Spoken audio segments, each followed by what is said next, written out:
The light was too bright and it made it hard to open his eyes. The guy could hardly remember his name and felt trouble breathing. Shin was born on January 7th and it happened 23 years ago. The guy had never been married or dated a girl. Shin's first job was in the sales department of an advertising company. The guy was born in Gyota, which was located in Saitama Prefecture, but now Shin lived in the city of Kanama. The last thing the guy remembered was how he got very drunk by his stupidity and recklessness and fell from the balcony, breaking all his bones badly. This stupid act had probably caused a lot of problems for the company, and now he would probably be fired. But now Shin was hot as if he was next to a fire. Opening his eyes, Shin was perplexed, for it wasn't like he was in a hospital bed. The guy's body was restrained by an incomprehensible substance, and the room was no ordinary room. Shin didn't understand what was happening to him or why he was completely covered in a strange dense thing.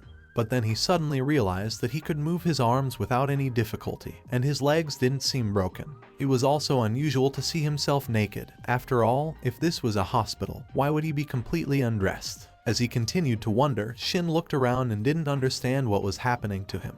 It was as if Shin was in some ruined building, and the guy crawled through the rubble and found a small passage. It was like being in some abandoned subway or something similar. There was a strong flow of cool wind coming in, and if it was really a subway, it was very old. Shin was puzzled by what was happening and really wanted someone to help him. At the same time, the guy realized that if he showed himself naked in front of people, they would help him and he could be arrested for such actions. He had to find some clothes as soon as possible and cover his intimate parts. Quick footsteps were heard from behind, and the first thing the guy thought was that he couldn't show himself in front of people like that and he had to run away. But suddenly, instead of a human, a huge wolf approached from behind and tried to bite Shin. The guy could not believe what he saw, because where in modern Tokyo could appear a wild wolf? All this seemed like a terrible nightmare, and Shin tried to fight off the wild animal, but in the end he felt the teeth of the wolf on his hand. The guy was shocked by the sight of blood and decided that he would die soon.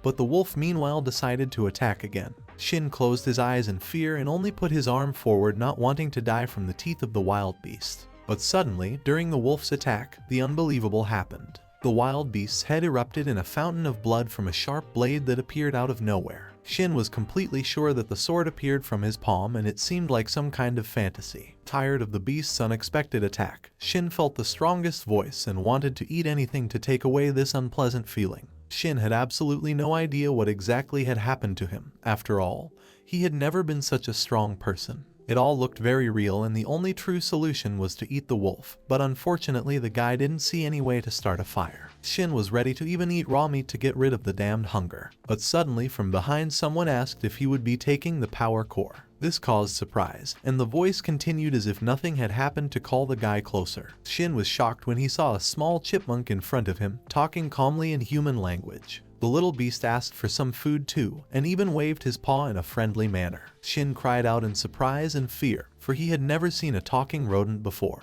But the little chipmunk instantly slapped the guy and ordered him to shut up immediately before the other monsters found them. The little beast explained that hunters throw out such cores all the time, and he lives thanks to the remains that remain after killing monsters. That was why Shin should immediately take out his blade and give him the ghost wolf core. Shin strictly followed the instructions of the grumpy chipmunk, who ordered him to cut the wolf's belly to begin with. The boy was shocked, but still attempted to cut through the animal's very thick hide. The chipmunk explained that the ribs didn't need to be touched, as the core of the power was in the lower part of the monster's belly. Shin tried to find the round object the chipmunk kept talking about and soon fumbled for something similar. Meanwhile, the little rodent heard a distant growl and announced that other animals were approaching them. After a few minutes, Shin, along with his new acquaintance, returned to where he had crawled out from. This place seemed like a good hiding place, as large beasts wouldn't be able to get through such a small passage. Shin speculated that perhaps this hole in the wall came from the fluctuations in the subway. The guy then explained that he had been lying in this spot a few minutes ago and wasn't quite sure what exactly had happened to him.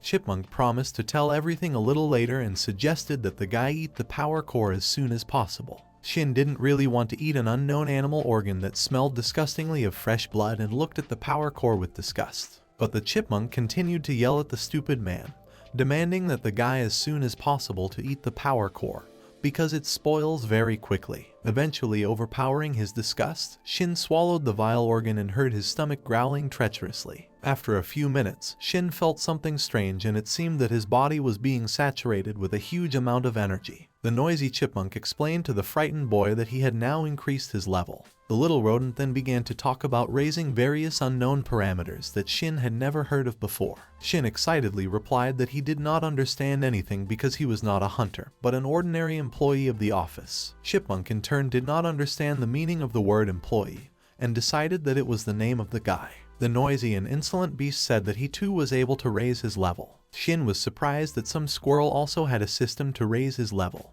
But the little rodent explained that he wasn't a squirrel at all, but actually a magical chipmunk beast. The little beast offered to finish the rest of the strength core, and after a few minutes, Shin once again felt an unusual increase in strength. The chipmunk praised the guy for raising his level again, because it confirmed that he was really strong. But Shin still felt weak and didn't understand what was going on around him. Shin wanted to figure out what was going on as quickly as possible. After all, he had only woken up a few minutes ago and didn't realize where he was. The chipmunk finished eating the remains of the wolf, introduced himself as Tamiko. Shin asked to explain what year it was and where they were at the moment. Tamiko explained that they were indeed in the city subway, and the deeper they went the higher the levels. The chipmunk wasn't sure about the year and only assumed that it was about the second year according to the Tokyo calendar. Shin still didn't understand what was going on, and Tamiko told the story of how this subway had been flooded years ago, and the previous kingdom turned into ruins. Now this place is called New Tokyo, and as far as he knows from his mom,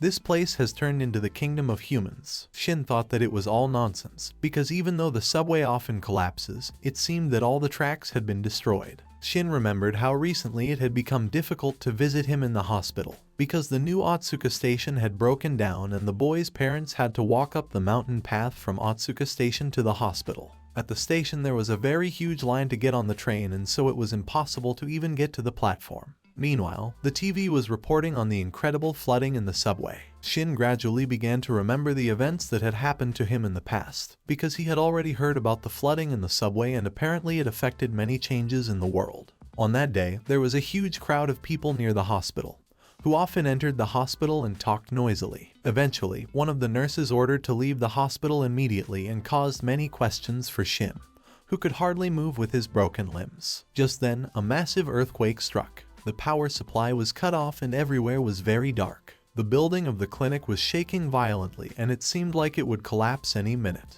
After that, Shin felt as if he was falling together with his bed. Shin quickly recalled some events from the past and realized that the disaster had happened along with the subway flood, which meant that Tamiko was telling the truth. And now Japan, or the whole world, could be completely destroyed and a new Tokyo could be formed. And it had been 100 years since then. But all this seemed impossible, because how could one live so many years and not grow old? But even if it was possible to sleep for 100 years, Shin should have completely disappeared from this world. But instead he is perfectly healthy and looks exactly the same as before. Tamiko was surprised, because Shin really turned out to be a person from the previous world. It was all but impossible, because how could an ordinary guy live for so long? Tamiko remembered that ordinary people from the previous world rarely lived to be 100 years old. Shin meanwhile remembered that during his awakening he had a nasty substance that was similar to ordinary mold. It was all strange and what role that mold played was unclear. Tamiko called the substance kina, but that didn't explain anything to the surprised guy. The chipmunk stated that it was very tedious to give details to those who knew nothing at all about this world. Suddenly the little chipmunk turned into a vicious animal that promised to open Shin's fingers if he kept touching it with his hands. But as it turned out, the guy just wanted to pet his new friend and Tamiko liked it. Shin asked what kina really is. Tamiko explained that it's an ability that gives you the ability to control a sprout. But before he could explain, the little chipmunk demanded to keep stroking him, because he needed more tenderness. After Shin continued stroking the little chipmunk's soft belly, Tamiko explained that all humans have a fungal thread inside their body, and because of that they can use the so-called sprout. Shin decided that if some fungus was living inside his body, it was most likely a parasite. Tamiko explained that the guy had managed to kill a ghost wolf with this ability, and it was thanks to the sprout. It all seemed like silly fiction, for all the guy wanted to do was live. But then Shin looked at his palm about the blade that immediately appeared from his hand. The guy was shocked, for he had actually managed to create a sword from his hand. The little chipmunk explained that this was what his ability was all about, and usually such methods were used by hunters. The boy scrutinized the blade and didn't notice how unpolished it was, but it looked pretty sharp and was a real weapon. Tamiko confirmed that this blade was a Shin weapon created by the Sprout. Real hunters use their abilities to mine resources in the subway. Then they eat the power core and become much stronger and can even grow. Shin decided that the power core from the monsters in the subway was very similar to reproductive organs or something similar. It was like the local monsters were the descendants of common animals that survived the subway pandemic that happened 100 years ago. Tamiko was again surprised by the unfamiliar word pandemic and asked the guy to make himself clearer. Shin then asked the chipmunk what happened to the rest of the city and others with subway shares. But Tamiko didn't know such details and admitted that he had never left this subway. As it turned out, the little chipmunk learned all the details about the humans from his mom, since his mom had killed monsters with the hunters in the past. So she was very well informed about different things related to humans and their history. But the boy of course didn't want to be underground and immediately asked what he needed to do to get to the surface. But Tamiko reminded the guy how weak he is, just a small needle in a huge subway. And being carefree in this place, the beasts are bound to kill him, and monsters like the ghost wolf are very many. So Shin is at great risk of turning into ordinary excrement after meeting the monsters. And in order to climb the stairs and go to the surface, it will be necessary to overcome a huge number of dangerous beasts. And for Shin in her current state, it was almost impossible. The guy immediately inquired about the abilities of other people who go down into the dungeon. But as it turned out, Tamiko had never seen other people before, and that's why he was so surprised when he met Shin.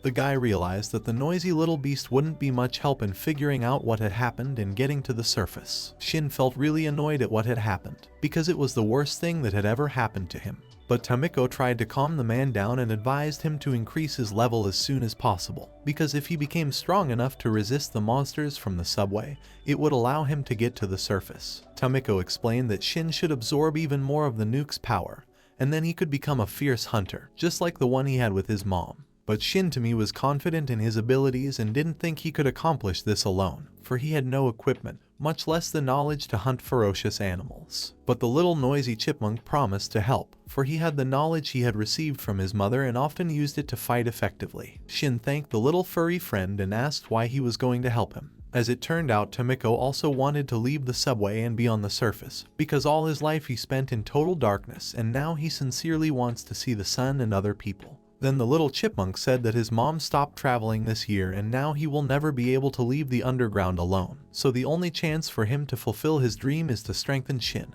and then they can get to the surface together. In the chipmunk's opinion, it was a win-win proposition, and then Tamiko explained that he was actually a girl, and this confused Shin a bit. At the moment they were on the 50th level of the subway and Shin was only armed with a sprout sword, and it didn't look like the most reliable weapon. Still, there were no other options but to begin the adventure in the company of the strange talking chipmunk. This adventure was the most unusual thing that could ever happen in life, and Shin decided that he had to start this long journey after all, because he couldn't stay in the dungeon forever. The boy wanted to get along as well as possible with the small and noisy chipmunk. Tamiko promised his new friend that he would try his best to get them up there together and experience the sunlight. But from the looks of things, the two of them were going to have to spend many years together on the way to their main goal. Even so, Tamiko and Shin had already begun to dream of enjoying the daylight and perhaps even building a raft to travel on the river. Shin continued to jerkily recall his past life while sleeping. Some faces seemed familiar, but it was hard to remember their names. But in the dream, the same phrase that advised the guy to raise his level as soon as possible was constantly being studied. Tamiko had been waiting for a long time for her new friend to wake up, and then seeing Shin's open eyes, she wished him good morning.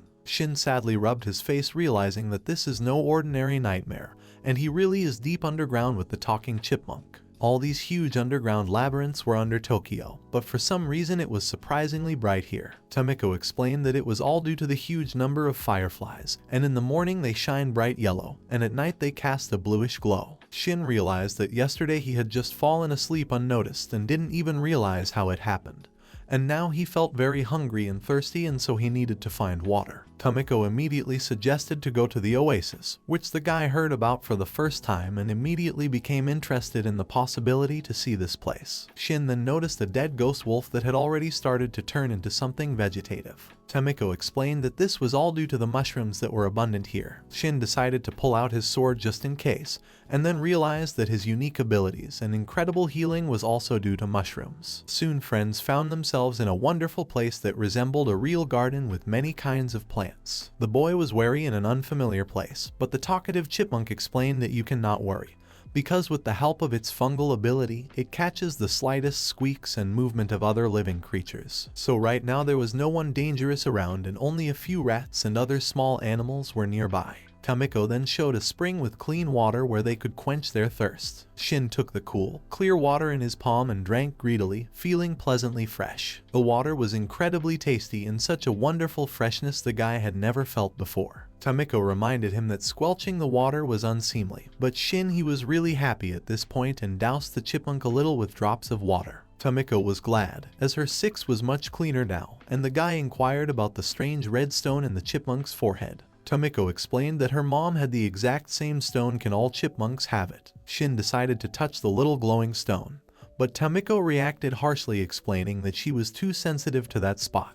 But then the little woolly animal felt pleasure and asked to touch the stone some more. The friends then decided to find food and Shin was surprised to see strange plants he had never seen before. Tamiko explained that shiny plants wouldn't do any good, but plants with curls and lush cuties were quite edible. The furry chipmunk immediately found an acorn dandelion, which immediately became food for the rodent. Shin realized that despite all the oddities, the chipmunk was still a chipmunk even in this dungeon. Shin enjoyed the walk and was confident that he would indeed find some normal food in this place, although everything around him seemed very strange. The stunted grass underfoot was quite smooth and tough and could easily be used in place of thread. Shin decided that if he could gather enough of these plants, he could weave himself a bed out of them.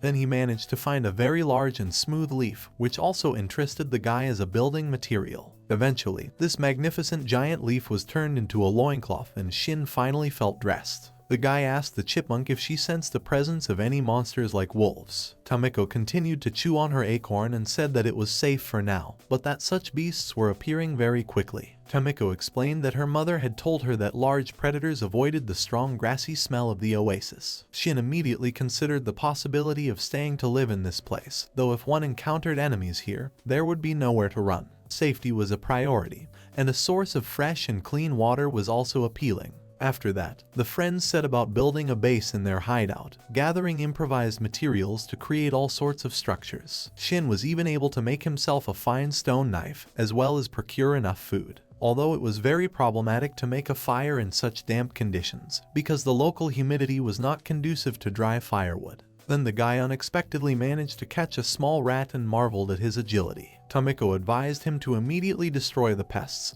and not to build himself a sissy. But Shin just wanted to catch up with the rodents, not kill them, but unfortunately there was no other option. In the end, Shin looked with surprise at the very small core of strength obtained from the rat. But in the end, the guy decided to still raise his level with small critters since he was still too weak to fight against dangerous beasts. Tamiko explained that it would take him a long time to level up with small rodents. Although it was clear that he was just a pathetic human, he would need about 10,000 rodents to level up anyway. But if Shin does decide to hunt someone strong, it's best to choose ghost wolves or blue goblins. These animals are quite weak and therefore will be easy to deal with. Goblins resemble monkey-like creatures with your fur all over their bodies. That being said, there are 3 types of goblins: red, blue, and green. A blue goblin is much stronger than a green goblin and is about on the same level as a ghost wolf. Shin still thought it would be too difficult for him and inquired about the green goblin. But Tamiko explained that only blue and red goblins are found on this floor, and of course the red ones are even more dangerous. Red goblins are above level 15,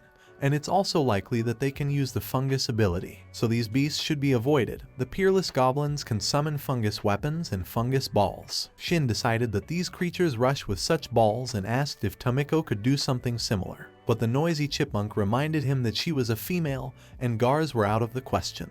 The boy decided in that case to carefully watch the entrance to their hideout, and if Tamiko sensed a blue goblin or ghost wolf nearby, they would of course have to fight to survive. Tamiko promised to do everything possible, but Shin only asked him to help him during the battle. Since then, 3 days passed. Suddenly Tamiko started screaming loudly and woke up Shin, because someone was approaching them very fast. The guy was ready for this moment because he had to get power cores. As it turned out, a ghost wolf was approaching them along with a goblin. The two monsters were fighting each other as they were rivals. Tamiko advised Shin to go to the monsters when the fight was over, and then he would only have to kill the surviving beast. It was a great idea, and it was possible to get the Diva power core at once. But be that as it may, Shin was very worried and his hands were trembling. Although the guy of course realized that he had no other choice and he had to choose H to the surface. That's why he, along with his furry friend, is ready to become on the path of murder. The ghost wolf fought desperately with the blue goblin and was much taller than his opponent, although both monsters were very fast and agile. But in the end, it turned out that still the blue goblin was far inferior to its opponent in terms of level.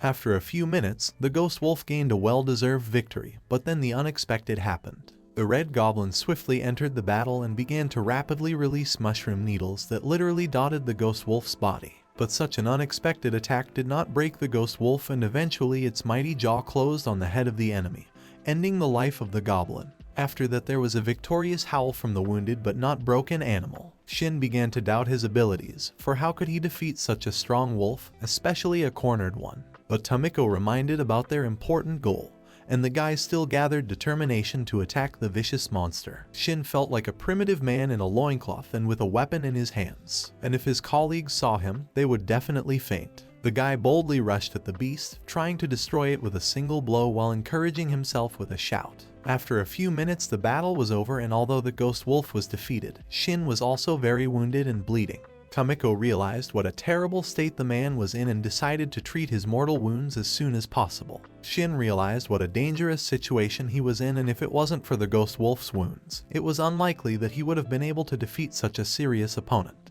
The chipmunk, meanwhile, was trying to heal the critical injuries on the guy's body as quickly as possible. Tamiko was still able to slightly restore Shin's health, who gradually began to feel better, and then heard a strange rustling nearby. Suddenly, the wounded goblin stood up, and it turned out that the horrible creature was still alive. This time, Shin's mushroom thread prevented him from reaching his blade, and it was most likely due to his serious injuries. The goblin, on the other hand, immediately attacked the guy. Shin decided that if he didn't come up with something urgently, that damned goblin would destroy him. But Tamiko was already nearby and began to squeak threateningly. Despite her small size, the brave chipmunk tried to protect her friend and drive away the nasty goblin. The whole situation frightened the wounded and unarmed guy, and he realized that very soon they could die together. But then Shin saw something red on the tip of his finger, and as it turned out, it was not blood, but a real mycelium of red color. Tamiko, meanwhile, was already boldly attacking the angry goblin, and Shin, trying to help the chipmunk, threw a ball of mycelium at the enemy. The shot was incredibly accurate and hit the goblin's head immediately, and then the monster's body was engulfed in bright flames. Tamiko was shocked by what she saw and decided it was a golden bullet. Immediately after his successful shot, Shin grabbed his sword and rushed to finish off the ugly goblin that could still pose a danger. After a few minutes, the guy didn't realize anything and didn't even remember how it happened.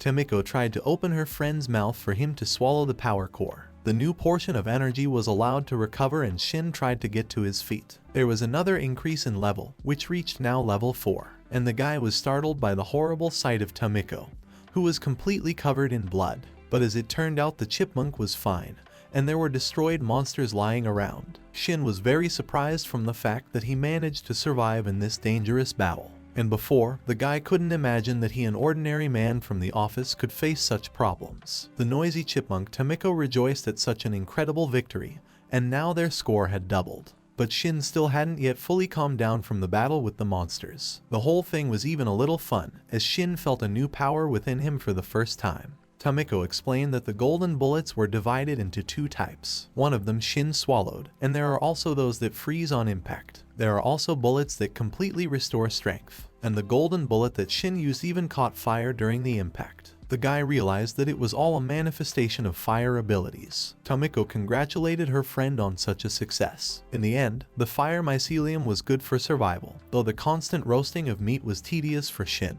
He had to give all of his loot to Tamiko, but he was used to it. And although Shin felt full of energy, the wounds that had not yet fully healed continued to bother him. Tamiko explained to her friend that he was too exhausted fighting goblins, and since Shin was able to increase his level, he might have a skill to support him in battle. At the same time, Tamiko called herself just a small animal, and that's why she sometimes feels like a defenseless squirrel. Shin remembered how Tamiko only miraculously didn't become food for the ghost wolf, and so they need to stick together. And it's all good that this place hasn't had a real subway for a long time now, because that would definitely make Tamiko feel really scared. The next day was calm and the friends managed to gather enough food and decided to have lunch. But suddenly the guy felt very strange and explained that he had an unusual fever on his back and it was not like a level increase. Tamiko thought for a moment and said that it was probably due to the acquisition of a new skill. The boy of course didn't know what to do now, and Tamiko advised him to think carefully. Shin tried to concentrate and realize exactly what new skill he had acquired.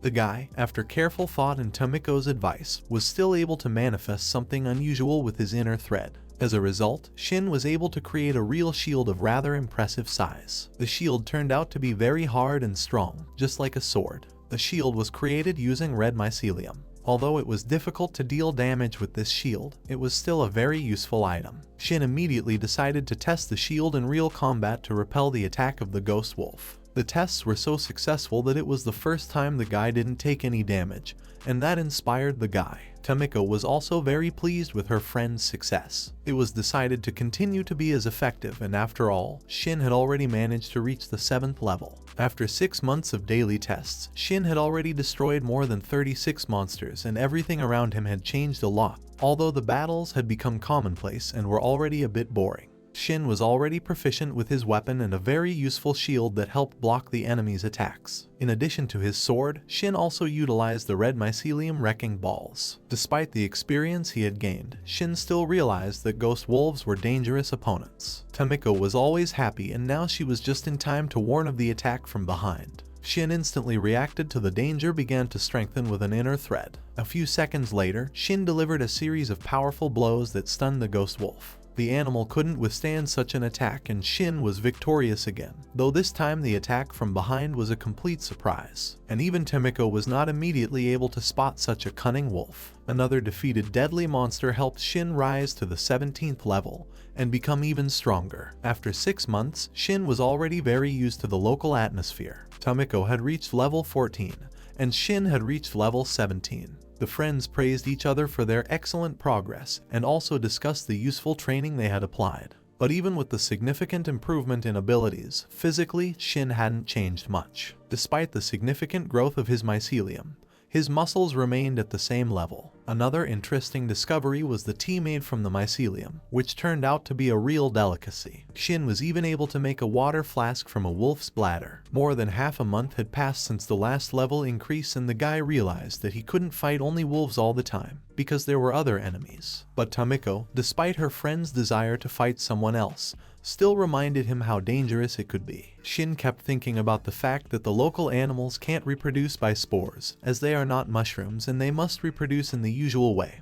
After all, there are females and males among them. One day Shin was even able to see a small wolf cub, which confirmed his theory. The only thing Shin was afraid of were orcs, but luckily he never met them. Shin didn't really want to destroy all the ghost wolves, because then he would completely wipe out the population of these rather cute animals. That being said, there were no ogres or orcs, and most likely such monsters were unlikely to inhabit this floor of the dungeon. It was hard to be sure, though, because despite spending a long time on this level, it was still possible to expect various troubles. Then one of the usual days Tamiko suggested her friend to move on, because it was obvious that he was already good at dealing with monsters and getting much stronger. The furry chipmunk explained that mostly beginners and amateurs were the most dangerous, and when Shin further increased his level, then he would be able to fight goblins safely. Tamiko talked about how goblins are nasty creatures because they are very noisy and dirty, and they also stink a lot. They are also annoying because they laugh and eat everything from cockroaches to wolves. Tamiko confesses that she would like to turn them into ashes. The goblin territory is in an asylum and somewhere deep in the dungeon the strongest goblins are hiding.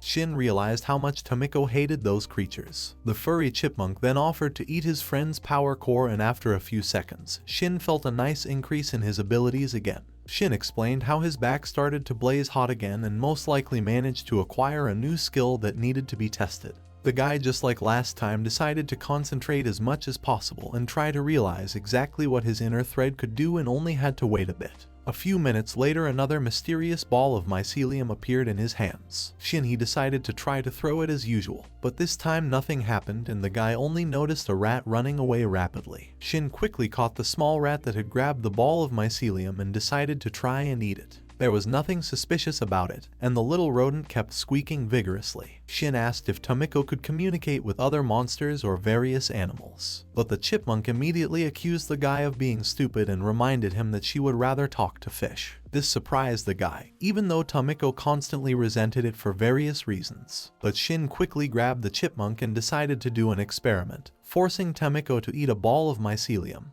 But at first the chipmunk was very indignant and shouted that this is animal abuse, but calmed down because the taste of the ball she liked. As it turned out, the taste of the ball reminded Tamiko of some rare deliciousness from the city, which her mother often told her about. Shin was surprised by the positive reaction of his furry friend, because he thought she wouldn't like such a treat. The main thing was that such food was not poisonous, and it sometimes even lifted her mood and made her hunger go away. Tamiko advised her friend to be more creative, and then demanded that he give her some more of the tasty mycelium. The boy was thinking about the fact that he already had 5 abilities at this point, and now all he had to do was learn how to use them effectively to complement each other. The recovery ability healed light wounds in seconds, while heavy wounds recovered in minutes. However, there was a side effect, which was extreme hunger after treating severe wounds. Shin decided that it was because of this ability that he was able to survive his mortal wounds. The mycelium sword was quite an effective weapon, although it was very light and looked like it was made of wood. The blazing ball was used for ranged combat, and upon collision with a light object, the cocoon would shatter and burn with a small explosion. The round shield made of mycelium was more than 5 centimeters thick and its strength was as strong as a sword. The last ability was the mysterious orb, whose function was still not fully understood. Shin thought about the various uses of this item, as it seemed that after eating the ball, he could hear better. The next morning, Shin was drinking water at the spring as usual, when he was called by an excited Tamiko. A few minutes later, a beautiful unicorn appeared at the water spring. This strange beast seemed special, for Tamiko had explained that the unicorn was hardly ever attacked by anyone on this floor. The unicorn itself is not that aggressive and one can run away from it very easily. That said, the unicorn can kill ogres with a single blow or even easier. Shin immediately thought about how much experience he could gain after eating the unicorn's power core and even thought about how to poison this strange animal. But the unicorn immediately paid attention to Shin's movement. After meeting the unicorn, Shin along with Tamiko went to the goblin cave to destroy it, though the little chipmunk was reluctant to fight and cautiously looked around. But it was clear that in such a situation there was simply no way around a difficult fight. The first victim in the friend's path was another ghost wolf, which was destroyed in just 1 minute. After eating the power core, Tamiko was able to raise her level to 15th and felt greatly enhanced. Shin immediately congratulated his furry friend on such a success. This was already the 3rd increase in the past 6 months, and it turned out that when Shin met Tamiko she was at level 12. That said, the chipmunk reminded him that it wasn't polite to ask about level, nor was it polite to ask about a girl's age. Tamiko herself admitted that she was very surprised at Shin's high level. The chipmunk admitted that she too had been trying to survive and hone her skills, but Shin's adaptive abilities were truly magnificent, and to be envied. The boy reminded her that it was all thanks to Tamiko's advice. It was all really true, because otherwise Shin would have become lunch for the wolves long ago. Tamiko advised the guy to thank her more often, because it felt good to her, but Shin still reminded her of the time they practically didn't have. In the end, it was decided to postpone all conversations for later. Tamiko suggested that if there was any danger, they should hide immediately, and not worry about anything that hadn't happened yet. Shin was surprised to find something edible, a flower that looked like an orchid. But Tamiko shouted not to touch it under any circumstances, as Shin had already touched the flower. The white seemingly harmless flower started to sway violently apologetically. This caused Shin to panic and Tamiko to get angry. The furry rodent girl started accusing the guy of being a real jerk who doesn't listen, that you can't touch unfamiliar objects and completely forget about caution. But Shin really couldn't even think that the flower would turn out to be a trap. Tamiko explained that this flower acts as an alarm system for the goblins, and in a few minutes maybe the monsters will gather here. Tamiko began to shiver with fear and worried about what they would do when the goblins appeared. Shin, meanwhile, felt the heat from the slap and thought about what to do next. Suddenly, the atmosphere around them changed and it became obvious that the monsters were rapidly approaching, and Shin decided to prepare for battle. All the worst expectations were confirmed and the nasty goblins were already happily eating the wolf politely left by Shin. The guy tried to leave the dangerous territory as quickly as possible and leave the monsters behind. Meanwhile, 3 goblins, among which was a red one, faced the ghost wolf. But unfortunately, the ghost wolf was very easy prey for the ferocious goblins, and Shin realized that these monsters would not stay long. All this caused a real terror to Tamiko and Shin, and the friends decided to move as fast as possible. Though in doing so, the guy asked them not to yell in his ear, as it scared him even more. The escape was a desperate attempt to hide from pursuit. Shin realized that in any case they would have to get rid of the goblins somehow, though at this moment he didn't notice the ghostly wolf watching him. The goblins continued their pursuit and Shin ordered Tamiko to run as fast as possible. But suddenly the ferocious goblins started to run away as if they were afraid of someone stronger. After a few seconds, Shin saw a strange creature in front of him that moved completely silently, and it caused fear even more. Tamiko explained that it was a dangerous spirit that possessed a level higher than the 50th. The guy grabbed his sword and decided to buy time while Tamiko tried to escape to safety. But the silent monster was very fast, and in a few seconds it was already in front of the guy, and with its first blow it shattered the shield into hundreds of small shards. The blow was so strong that Shin flew aside like a light object and even dropped his weapon from his hands. The hard landing on the hard floor was very painful and Shin felt his bones break again. Tamiko was shocked and scared for her friend. Everything was so horrible that it seemed like something not real, but at this moment, the hand of the horrible monster was already reaching for its victim. The vile spirit grabbed Shin's head and the guy decided that now he definitely could not escape death, and screamed in horror. The human's scream echoed throughout the dungeon and Tamiko couldn't stay away. The little chipmunk bravely rushed forward and sank her teeth into the monster, trying to save her only friend. But unfortunately this heroic act was not successful, and the cursed monster got rid of Tamiko in one blow. The little furry beast collapsed to the ground without his life toy, leaving a bloody trail behind him. The boy was furious with both fear and pain, and so he began to scream and fight back despite the pain in his broken fingers. The only desire to break free from the deadly embrace gave strength to the wounded body. In the end, Shin was still able to break free from the strong grip and rush to his furry friend, although this escape came at the cost of a severed arm. The next blow from the monster didn't take long and Shin felt a severe pain in his back. The horrible monster grabbed the guy's weakened body and decided to have a human lunch. But Shin decided not to give up so easily and activated his inner mycelium thread at the last moment. A fireball burst into the mouth of the creepy creature and a life-saving explosion rang out, throwing Shin aside. The head of the mercurial ape-like creature erupted in a bloody fountain and a flash of fire. A second later, Shin collapsed on the hard floor again and felt how much his wounded arm hurt. At the same time, the guy was worried about Tamiko, who lay there and continued to not move. After a few minutes, Shin still gathered his strength and tried to crawl to Tamiko, and even picked up the furry animal with his wounded arm. But before the blow, Tamiko still started to defend herself and used her mycelium shell ability. Thanks to this, the rodent girl could form a coating of mycelium and use it as a protective shell. Shin realized that his furry friend was defending herself with everything she could, and the most important thing was that now she wouldn't die from her injuries. The guy decided to do everything in his power to keep Tamiko from dying.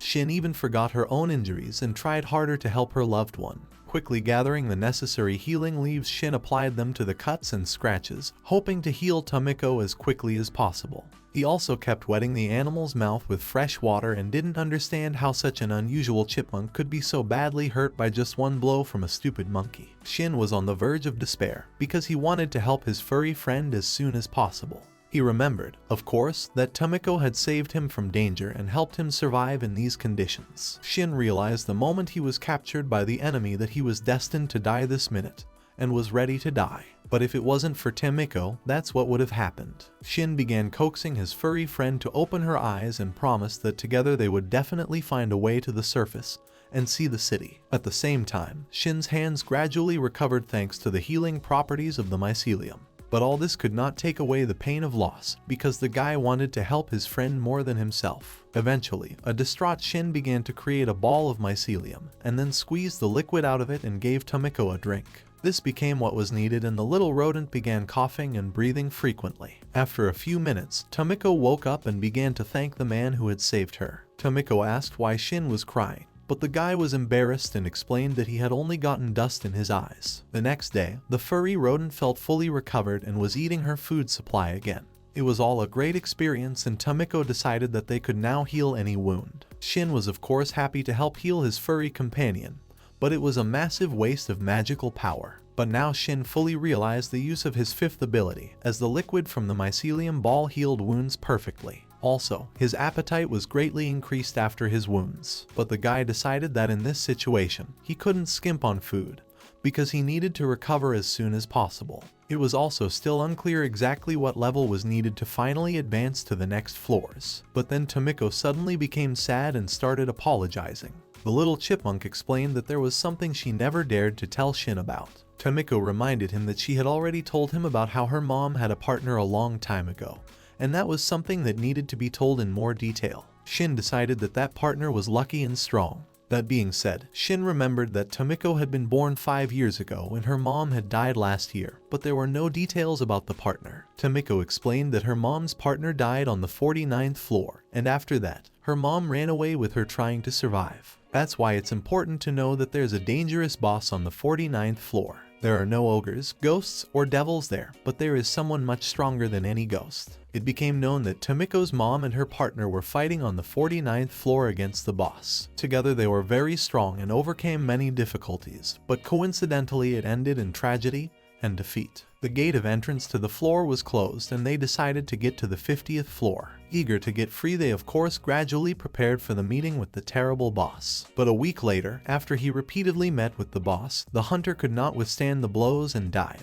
After that, Tamiko was born, and that's when her mom helped the hunter she married for the last time. Her mom wanted to see her dad very badly, and when Tamiko grew up they made the decision to leave the place. But the door of the entrance to the 49th floor was completely closed and apparently couldn't be opened except from the outside. Mom and Tamiko knew that there must be a lever somewhere, and so they constantly searched for it, but unfortunately never found it. Then they both got into a dangerous situation, and Mom at the cost of her life was able to buy time for Tamiko, who was able to run away and save herself. Shin was shocked at such a sad story that little Tamiko had to endure. The furry girl started crying from the memories that came flooding back, because she never got over the loss of her mom. But the most amazing thing was that that horrible boss was a real slime. According to Tamiko, it was a huge, sticky, round slime. This creature was completely invulnerable to any physical effects and would not die at all, even if it was cut in half. Shin slowly began to realize what he would be facing. Tamiko said that when Shin woke up, she thought that it was unlikely that he would be able to survive even a few days, and that's why she did not dare to tell the truth about this place. The boy agreed, because he himself was not sure of his abilities at the beginning of the journey. Tamiko also told him that her mother was level 38 and her partner was above level 50, so it would take some incredible strength or luck to destroy the boss, otherwise it would be impossible to get out. Tamiko and Shin's wounds were completely healed thanks to the regeneration skill,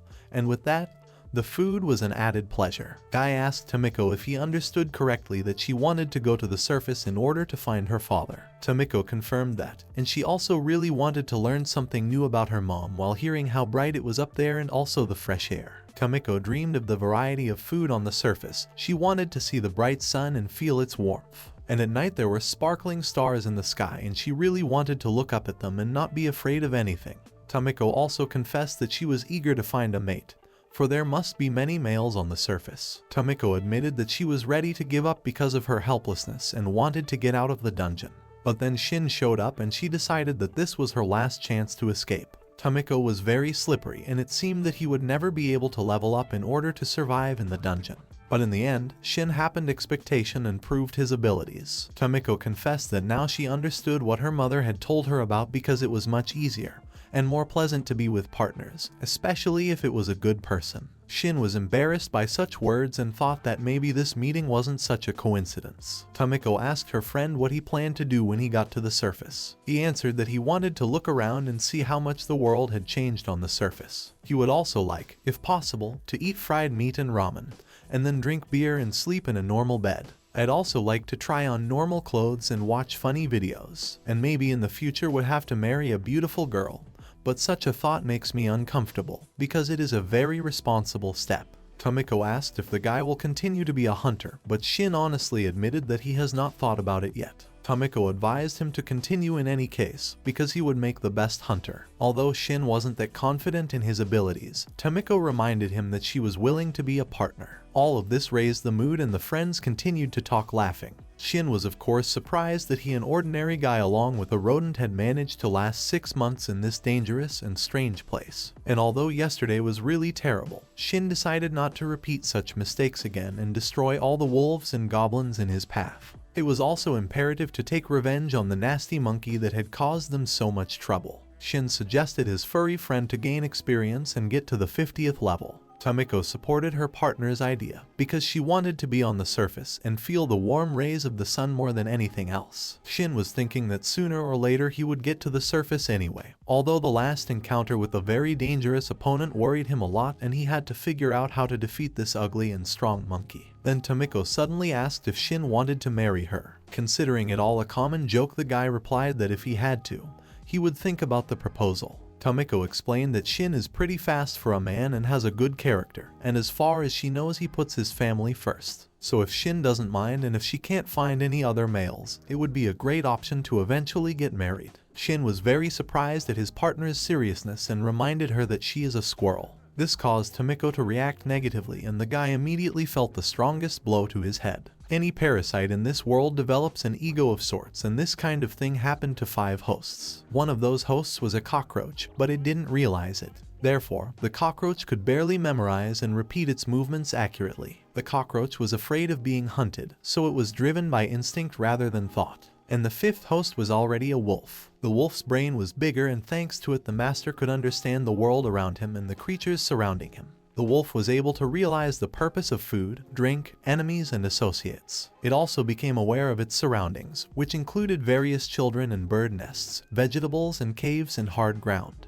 Also, this animal began to possess all possible feelings, such as hunger, anger, and joy, as well as thirst, fear, and irritation. In those days, the parasite still had the power or will to control the host's actions and thoughts, and it was a shadow of its life's experience. But one day something caused the parasite's ego to change, and then there was a major change. It ended up being a creature very much like a primate with very little body hair, and it was about to be knocked down and crushed by a huge white-haired ape. The master at the time only wondered if he would get to the remains of this strange creature. The difference in strength was so great that it was obvious that there was no chance for the half-bald ape to survive this confrontation. But suddenly the bald primate fought back in earnest, fighting for his life, and in the end the creature with a look of madness on its face fought to the very end, defeating the white-haired ape.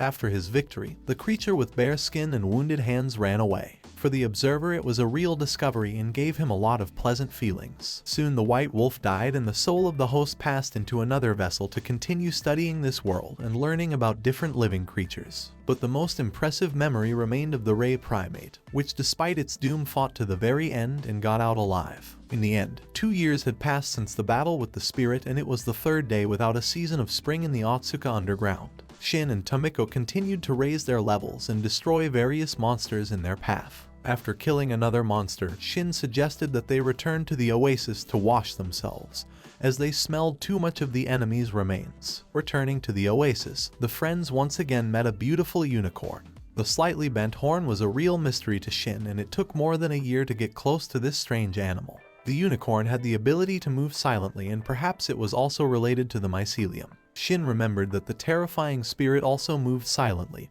and because of that, he was able to catch it off guard. Shin greetingly waved his hand at the unicorn, who was looking at the man attentively. But in the end, it was business as usual and the unicorn ignored Shin's presence. Although before, the unicorn looked at him as an enemy it wanted to kill. But then the unicorn started to react calmly to Shin and Tamiko. The little fluffy chipmunk sometimes reminded that she was a girl and asked if Shin was a virgin. Such questions always embarrassed the guy, and he tried to always change the topic of conversation.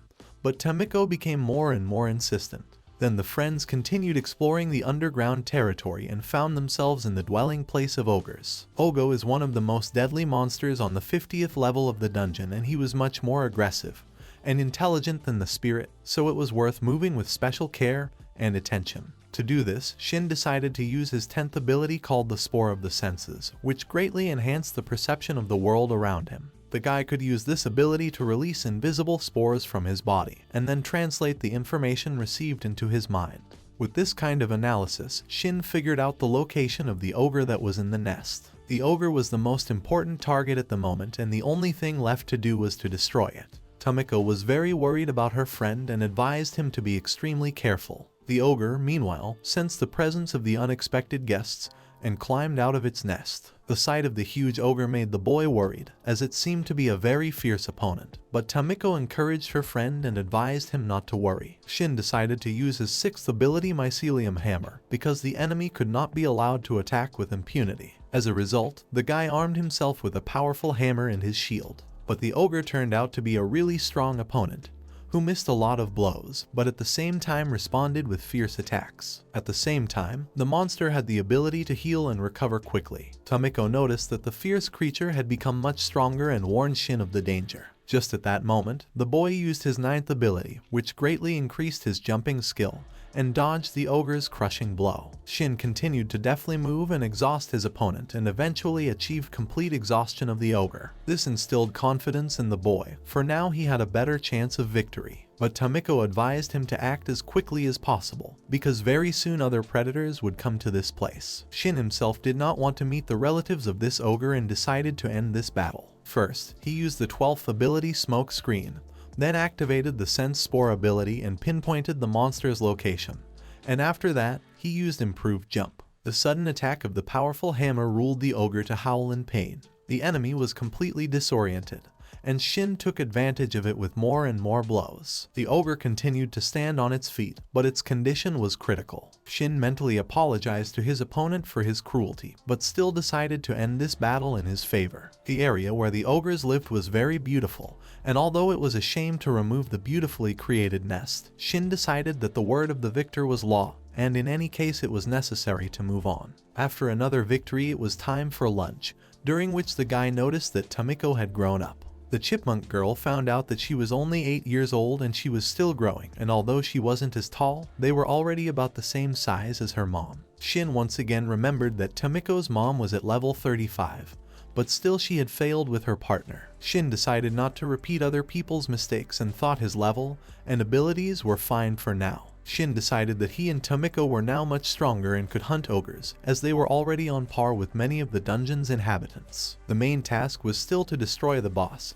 who was still an unknown creature in the form of a huge slime. Tamiko suggested learning as much information as possible about the enemy and escaping if possible. Tamiko explained that Shin was certainly no worse than her mom's partner, but right now he wouldn't be able to cope with the horrible boss and would still need to gain strength. Shin treated his partner and decided to prepare properly. The guy suggested to start by developing effective tactics, because with his defensive abilities and regenerative mycelium, it was possible to effectively fight even the most dangerous opponent. But at the same time, the guy noticed how scared Tamiko was and doubted the success. Shin decided to cheer up his partner and started tickling her furry belly as usual. From such manipulation, Tamiko was delighted and again began to hint to the guy for intimacy. Then the noisy chipmunk announced some more who was to be defeated at this level, and it came as an unpleasant surprise to Shin. Tamiko began to tell that this boss preferred to dwell in the darkest places of this level, and there wasn't much information about him. The wide and spacious room was like a drain with mushroom spores everywhere. It seemed to Shin that they were advancing through a completely flooded subway where it was very dark. The boss had to be somewhere up ahead, and Tamiko reminded him that Shin was about the same level as his mom's partner. The guy still wasn't so confident in his abilities and didn't know who he would have to face. At the moment, Tamiko had reached level 28 and possessed Squirrel Sense, a shell of mycelium, sound amplification, and front super strong teeth. Shin was able to reach level 50 and possessed the abilities of Healing Ball, Sprout Shield, Hammer, Electric Ball, Fireball, Sprout Regeneration, Sprout Blade, Enhanced Jump, and Spore Detector. Tamiko explained that for some reason there was no one from higher levels here, because all the other places had at least 49 bosses, and perhaps the boss living in this place had become so powerful that he was all alone. Shin asked his partner if she had heard of something like this before. As it turned out, the monster's dwelling resembled a high ladder, and on the way to the monster there are cracks, which can only fly over or jump over. Shin was surprised, because in this case, the enemy could fly like a bird. Suddenly a strange sound was heard ahead and the guy advised his partner to immediately hide, and immediately after that a powerful explosion was heard. A few seconds later, Shin saw in front of him a terrible gargoyle, which purposely sat motionless and waited for the approach of opponents. At first glance, this creature did not seem too strong, because its size was much smaller than the ogre. The guy decided not to waste time and instantly used the 9th ability, putting forward a shield of mycelium. But the horrible Gagrulia let out a piercing squeak, which stunned the guy with an intense pain in his ears. It was obvious that this creature not only had the ability to fly, but also had the ability to stun the enemy with ultrasound. Shin decided that it would be enough for him to grab the monster and give it a few powerful blows, and then the monster would die. Shin instantly applied a smoke screen, but it had no effect on the opponent's perception, who was effectively using ultrasound to detect enemies. After struggling to repel the attack, Shin remembered that such bats were perfectly oriented by the reflection of sound waves in space and didn't need to rely on their vision at all. Therefore, limiting visibility with a smoke screen was completely useless in these conditions. The guy once again felt the effects of ultrasound and decided to change his tactics. All that was left was to rely on his blade for the accuracy of his strike. The flying opponent continued to look for vulnerable spots, and Shin was still able to strike at the flying monster. The successful attack inspired the guy, and Shin decided to make earplugs out of medicinal mycelium in order to protect his ears from the ultrasound. However, the opponent's skin was so hard that it was able to withstand the bulk of the blade's blow, and if one didn't put all the force into the strike, one couldn't be sure of seriously injuring the monster. Shin realized that the bat's main advantage was the distance it was constantly at, so he had to wait for the right moment for a close-range strike. The flying monster was constantly circling and only occasionally dared to approach the guy. This time, the monster attacked with its huge claws, and it was an unpleasant surprise for Shin. The guy was barely able to repel the blow and jump back. Then the horrible bat showed another ability and attacked from a distance with searching balls, which could only be repelled with a shield. The monster immediately attacked, but Shin was ready for it and blocked the melee attack. Immediately afterward, Shin counterattacked with an electric ball that accurately hit the flying monster's body. The electric discharge with a crackling sound spread across the monster, causing it to shiver and wriggle. The 5th ability, Electric Ball, allowed one to stun the enemy with a powerful electric shock, and it was a very useful skill for battle. Shin was pleased with the result, because even such a tough opponent couldn't resist the electric shock, which meant that the bat still had vulnerabilities. Taking advantage of his advantage, the guy struck with his blade and shattered the monster's wing.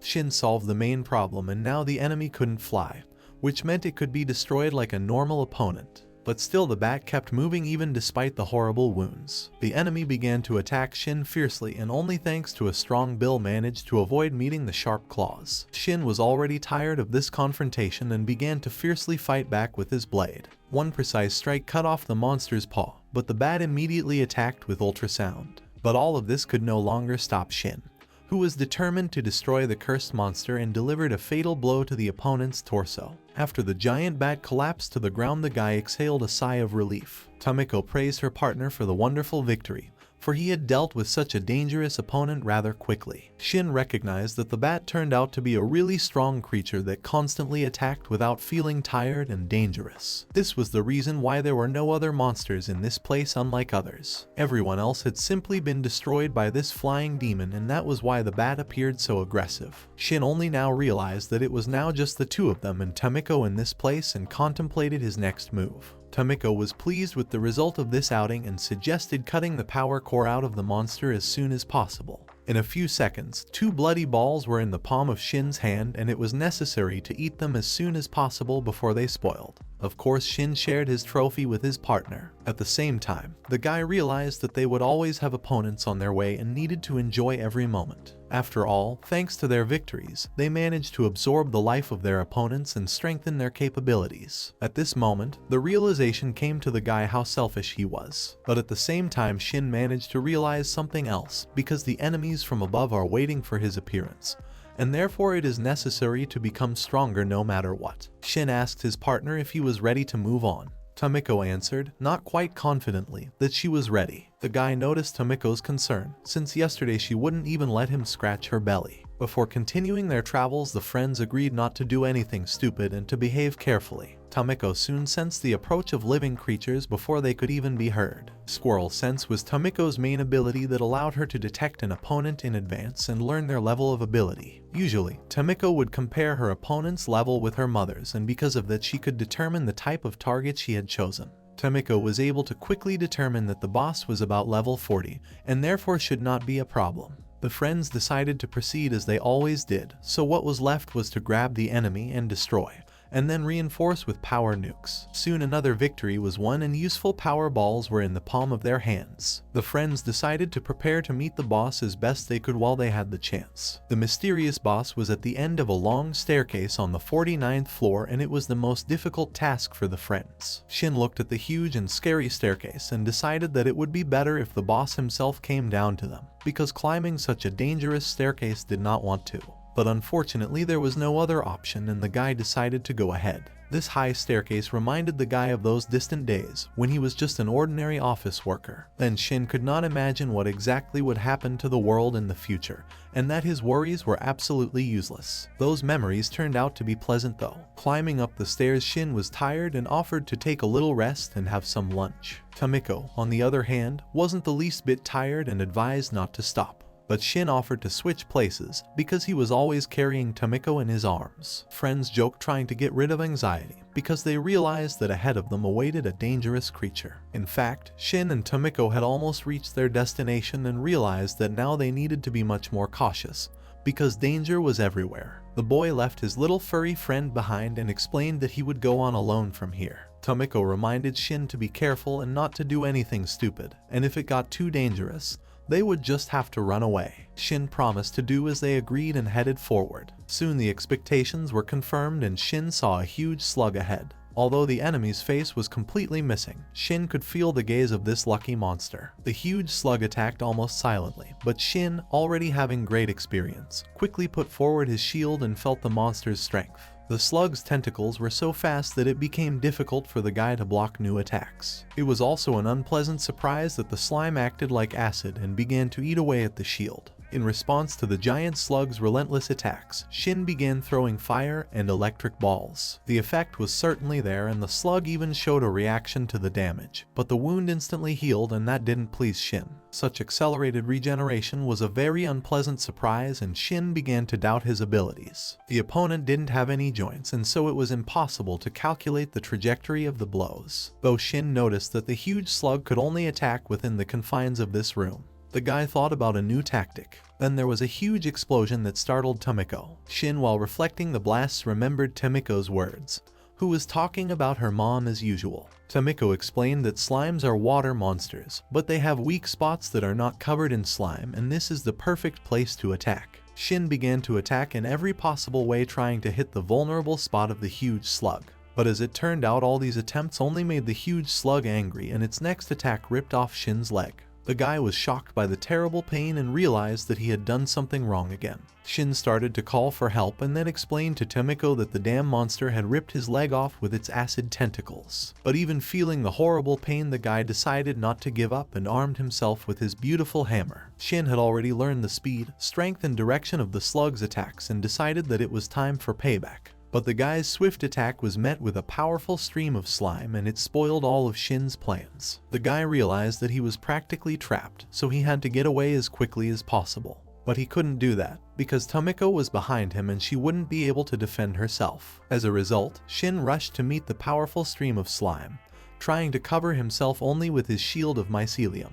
A startled Tamiko asked if Shin was okay, but the guy honestly admitted that they were in a difficult situation. Shin then tried to explain that he was fine, but Tamiko saw only the bloody body of her friend and decided to try to drag the guy to a quiet place where Shin could rest a bit. The guy himself didn't mind resting, as he felt very nasty. After calming down a bit, Shin tried to use the ability to register, but it didn't work. Tamiko explained that this was exactly what she was talking about and there was no way to recover now. Shin had lost too much strength during the battle, and so his recovery was no longer working. Shin felt a drop in strength and also felt a terrible stench from himself and remembered that he had done something horrible during the battle. The guy decided that the best thing to do now was to go to the shelter, because he was very hungry and needed to deal with a serious injury. but fatigue and mangled limbs caused him to fall down the stairs. Tamiko tried her best to help her friend while Shin was unconscious. Those swollen and other serious injuries should have recovered on their own by now. But unfortunately the registration still wasn't working, and the problem was that something was sucking the strength out of the guy. Shin felt an unbearable fatigue that made it impossible to even move, with everything hurting very badly and being terribly hungry.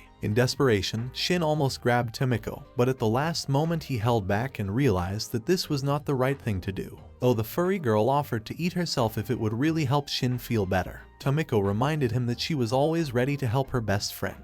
Tamiko asked her not to worry about her, because the most important thing was that Shin would eventually get to the surface, and she was willing to sacrifice her life for that. But Shin asked his partner to stop talking nonsense, because he would never eat his closest furry friend and he would rather start gnawing on rocks. The guy then asked Tamiko to bring him some herb or any other plant to take away the unbearable hunger. Tamiko promised to find something suitable and ran to find it. The little furry partner genuinely wanted to help her friend and saw a goblin ahead of her. The desire to save her partner was so strong that she instantly destroyed the goblin and obtained the monster's power core for Shin, which could help the guy recover. Shin was shocked by the little rodent's courage, for Tamiko had spent all her strength fighting for her friend's sake against the goblin. Now Shin was worried about his partner, who began to faint in his arms. After rushing to satisfy his monstrous hunger thanks to eating the goblin, Shin decided to help Tamiko recover with his mycelium. After a few minutes, Tamiko woke up and promised her partner that everything would be fine, since they were still together. Shin was also grateful to the little rodent, for thanks to his partner he was able to satisfy his hunger and regain some of his strength. Now it was time to achieve their main goal and leave this horrible place, which was already boring.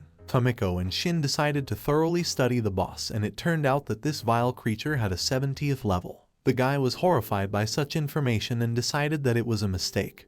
But the furry partner was absolutely sure, because her abilities have never failed. A huge slug guarded the gate that led upstairs, and from the information Tamiko knew that the monster tried to digest enemies and turning them into food. Shin figured that due to his ability and the jelly-like creature kept growing and he was on the 50th floor. But thanks to the knowledge gained from her mother, Tamiko at least knew exactly where the monster's weak spot was and explained to her partner exactly how to proceed. Tamiko was also happy to help her friend at least in some way. Then the noisy chipmunk screamed because of his wet fur, but Shin advised not to worry and promised that everything would be restored soon.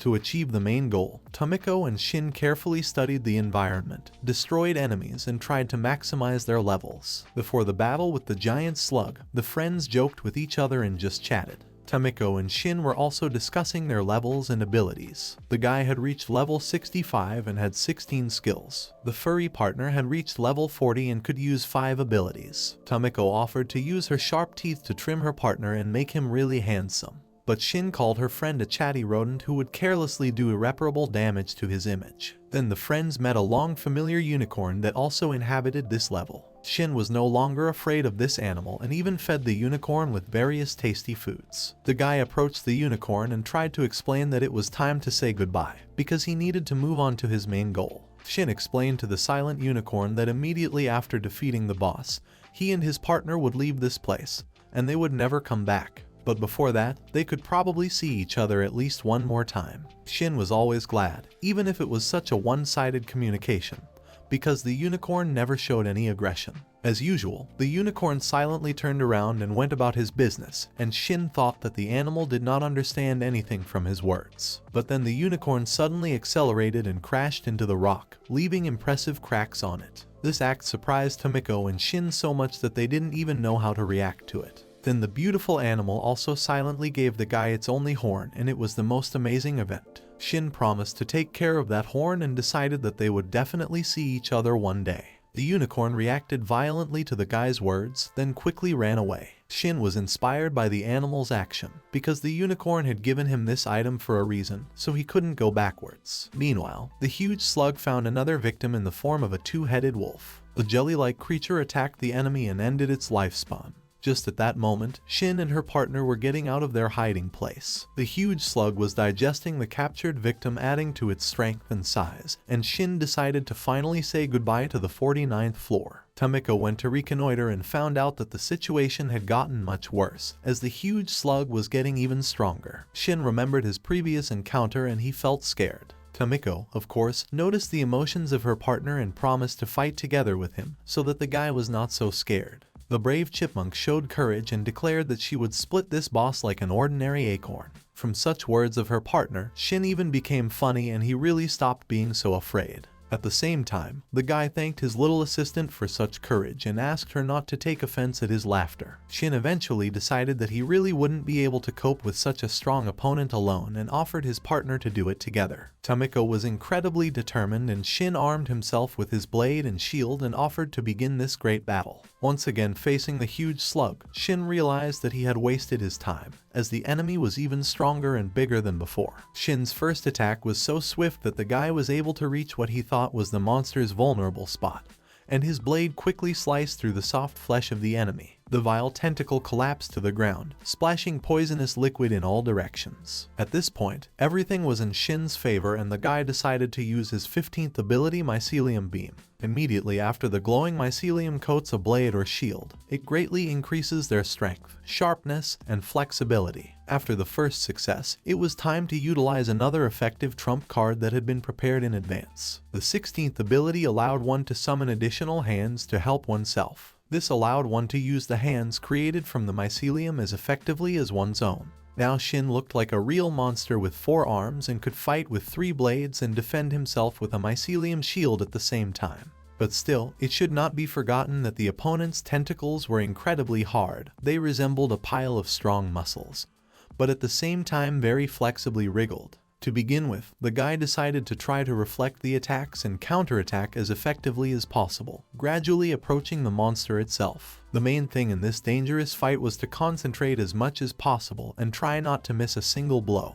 which could instantly be fatal. Shin deftly dodged the attacks and he made quick counter strikes, but the monster still did not reduce the activity, and it began to annoy Shin because he managed to cut off a lot of tentacles, but it did not help to get closer to victory. Shin remembered that the slime consisted of 3 parts. The first layer was a flexible membrane, was very strong and consisted of cells covering the acid layer. The second layer was acid, which was so toxic that it corroded any living thing. The third and central layer was the core containing the brain and other innards of the monster. According to Tamiko's mother, the huge slug could be killed by reaching the central core. In order to achieve the main goal, one could stab the slug with a sword, but that wouldn't be the most efficient way to kill it. Shin decided that the first thing to do was to cut off all of the tentacles to deprive the enemy of the ability to fight. This proved to be a very difficult task, and it took a lot of work to destroy the huge number of poisonous tentacles. Shin felt incredibly tired as he lost his strength and effectiveness with each new attack. The huge slug could hardly get tired at all, but suddenly it began to shrink in size. The shrinking of the huge slug was a clear signal to run away immediately, for Shin had already experienced such a phenomenon and had suffered greatly after a surge of the monster's poisonous liquid. The powerful explosion, despite all the precautions, still gave a lot of unpleasant sensations, and Shin, breathing heavily, returned to his partner. Tamiko immediately began to encourage her partner and demanded to stretch her legs. Shin rested a bit and regained his strength and decided that he and Tamiko could try to escape together. The guy explained that as the slug shrank and its tentacles grew stronger and stronger, he could distract the monster, and Tamiko would meanwhile try to find the right lever and risk it for freedom. The furry partner of course agreed to this dangerous plan, but the most important result to achieve was to get out of this trap alive. Despite all the fear of danger, Shin felt that he was becoming much stronger, being on the brink of death, so anything that doesn't kill him should toughen and strengthen him. As he continued eating, Shin heard a strange sound and realized that most likely the damned slug was growing again and had already recovered. That being said, the guy felt that they were just wasting time while they were chatting here, and also Shin was quite worried about the unicorn, who it would be nice to thank for the help. But now was the time to show all his power and rage. Shin promised his furry partner to try to avenge her mom's death. Tamiko was thrilled and encouraged her partner, calling him the strongest hunter. After gaining courage and confidence, Shin quickly climbed the ladder, and thus began the third round of confrontation with a huge slug. Shin was very surprised, because the huge slug didn't move and it had no new tentacles growing. The guy decided to check it and struck the monster, but it was impossible to penetrate its first layer. But then, instead of the usual tentacles from the monster's huge jelly-like body, large mycelium shoots appeared and began to form something dangerous, and then the monster attacked. The mycelium outgrowths were much stronger than the usual tentacles and could not be cut even by a few swords. The boy only tried to fend off the attacks with his shield. The new tentacles were much stronger and more dangerous thanks to the mycelium enhancement. There were only 3 at the moment, but the tentacles could appear in any number. Shin decided not to retreat this time and break through by all means, because if they didn't, there might not be another chance. A swift attack, with which Shin tried to get to the core of the monster, was unsuccessful, and after that the enemy began to move differently. But the guy had already learned all the tricks of his enemy and was ready for such changes. Shin's main task for himself was to be able to dodge and keep trying to attack and get to the central core. Tamiko was very worried about her partner, but still believed in the success of his actions and wanted to break out of this trap as quickly as possible to continue her journey to the surface. After a while, Shin was able to cut off all the modified tentacles of the slug and decided that there was only one last step left for the final victory. All that remained was to strike a decisive blow to the very core of the huge enemy. But as soon as Shin decided to finish off his opponent, he felt a strange crunch that did not promise anything good. Shin, thanks to his accelerated reaction, was able to avoid the dangerous blow, and could not believe such a rapid regeneration of the slug. As it turned out, the monster used another powerful tentacle that appeared very unexpectedly. The enemy's strength was truly terrifying, and the monster once again took Shin by surprise. But the guy still made a decision not to stop there and move on. But after the first unexpected attack, the huge slug began to attack from a distance with huge chunks of its flesh, and it was even more dangerous than before. Shin kept dodging and tried to catch his breath, for he realized that if he stopped, it would end in fatal defeat. But all this adventure was so exciting and cool that Shin felt a complete lack of fear, because he never wanted to go back to his old life and work as an ordinary office employee. Still, after a while, Shin noticed how his opponent was starting to weaken during his endless attacks. The guy also felt extremely tired, but the fact that he was still alive added to his confidence in his own abilities. Shin decided to take advantage of this opportunity and attacked at the dark opponent, cutting through its fleshy torso. After a few seconds, all the insides of the huge slug spilled out onto the ground, and it looked like the monster was finally defeated. Shin continued to stand and with the blade in his hands and did not fully believe in his victory, because this battle was so tiring and dangerous that it was difficult to calm down.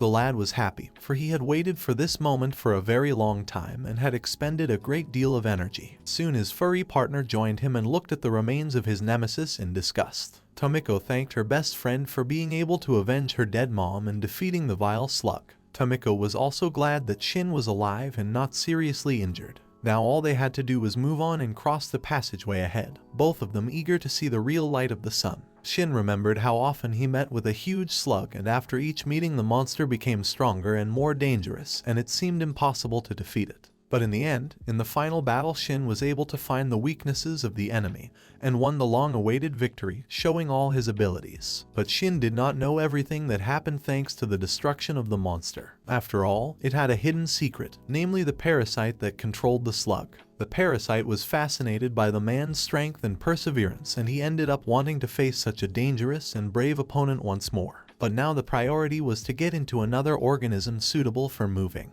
It didn't matter to the parasite what kind of host he would find this time, because now Shin was his main target. Near the exit of this level, Shin noticed something like a button, and Tamiko immediately activated the mechanism that opened the passage. Shin absorbed the power core of the giant slug and became much stronger and was able to learn new skills. The guy reached the 66th level and possessed 17 abilities, and Tamiko was at the 41st level and possessed 6 abilities. Now the friends were ready to return to the surface and see the sunlight, but they had to make it the rest of the way. But fate played a cruel joke with the team of like-minded people, and they again faced danger in the form of slugs, which they have already very annoying.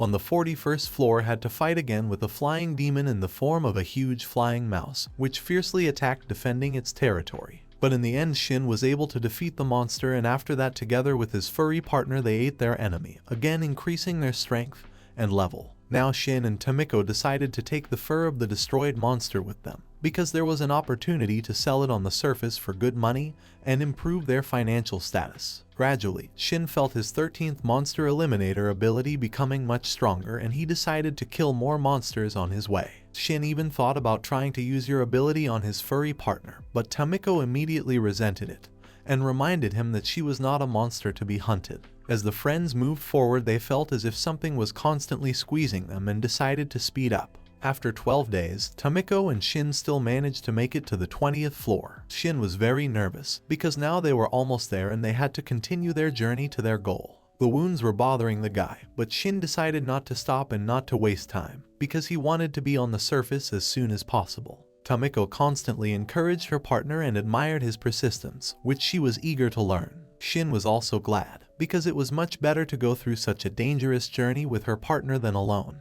Then suddenly Tamiko heard someone fighting nearby and suggested that they take a different route because they might have encountered a dangerous opponent. But what was more surprising was that Tamiko heard a human voice, whose owner was trapped and desperately fighting for his life, not with a monster. Shin was surprised because he did not expect to find another member of his kind, but the furry partner hurried the guy to find out what was going on. As it turned out, the man and that she was fighting a huge boar, which clearly surpassed his opponent in size and ability. The man with the small dagger was terrified and struggled to find a way out of the trap, retreating away from the horrible monster. Tamiko quickly determined that the huge monster was level 40, and the person who was apparently a girl was only level 20. Tamiko offered her partner to help the girl, as her demise was not in doubt. But Shin didn't know if he should interfere in this confrontation, because it might not please the girl or cause them more problems. Shin offered the stranger his help, seeing what a dangerous situation she was in.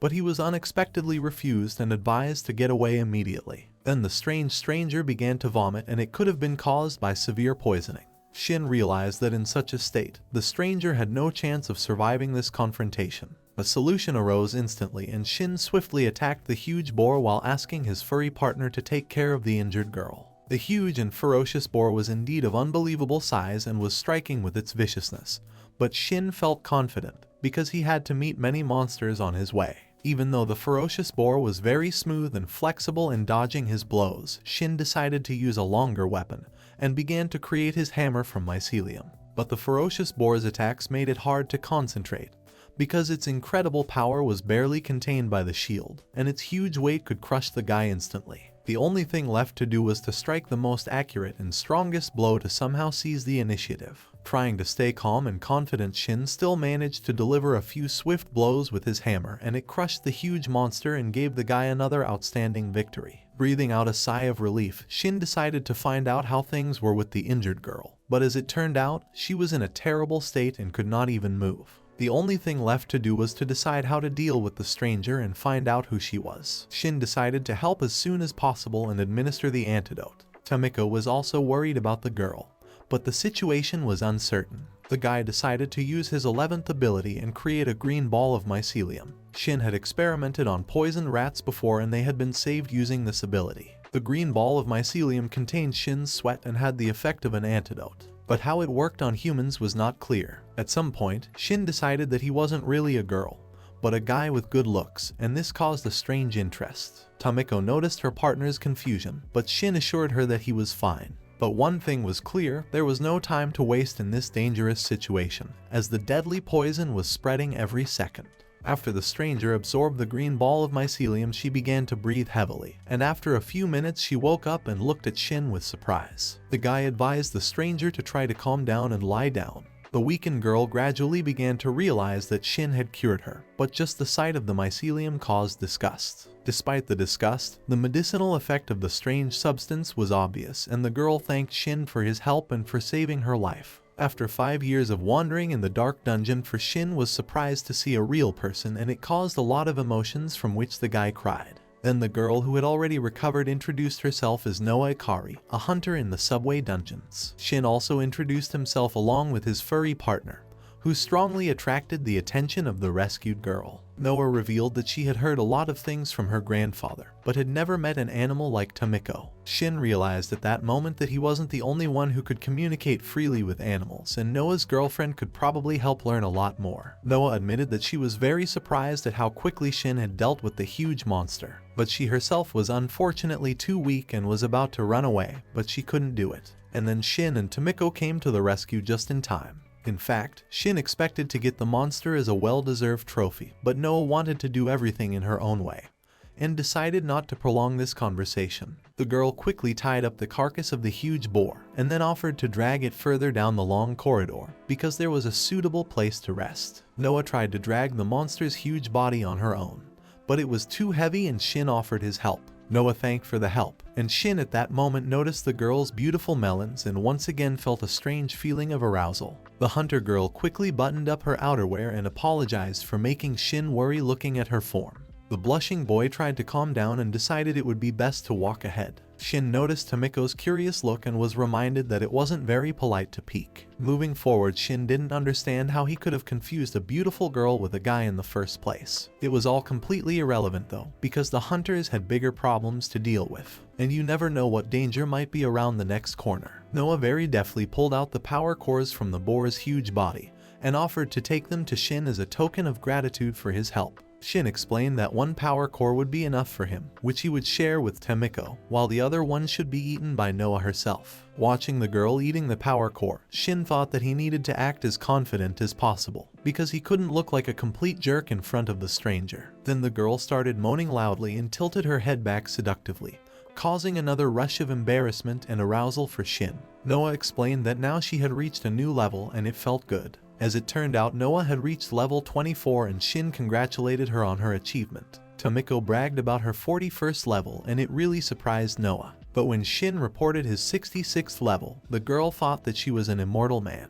But Shin admitted that unfortunately he was of course an ordinary mortal man, and then asked the hunter girl if there was anything else useful to be extracted from the monster other than skin, meat, and power nuclei. The girl explained that the good skin could be used to make clothes for hunters, and the meat, even fatty ones, could be used for various dishes. Moreover, boar meat is perfectly used for marinating and making tasty bacon. The main thing in this case is not to touch the poisonous internal organs, and the rest is definitely edible. Shin was already creating his blade from the mycelium, thinking about which part of the monster he should start with. The girl watched her savior and noticed how perfectly he wielded his blade, shield, hammer, and antidote, and then asked if he was a paladin. Shin explained that he most likely looked like an artisan, and noticing Noah's confusion asked her not to worry about the various questions. During the conversation, Shin noticed Noah's strange way of talking and decided to learn as much as possible about people's lives, because a lot of things must have changed in the last 100 years. But it wasn't clear how the girl would react to such questions. Although Shin was very happy that he finally met a real person, and it was the most pleasant event for many years spent in the dungeon.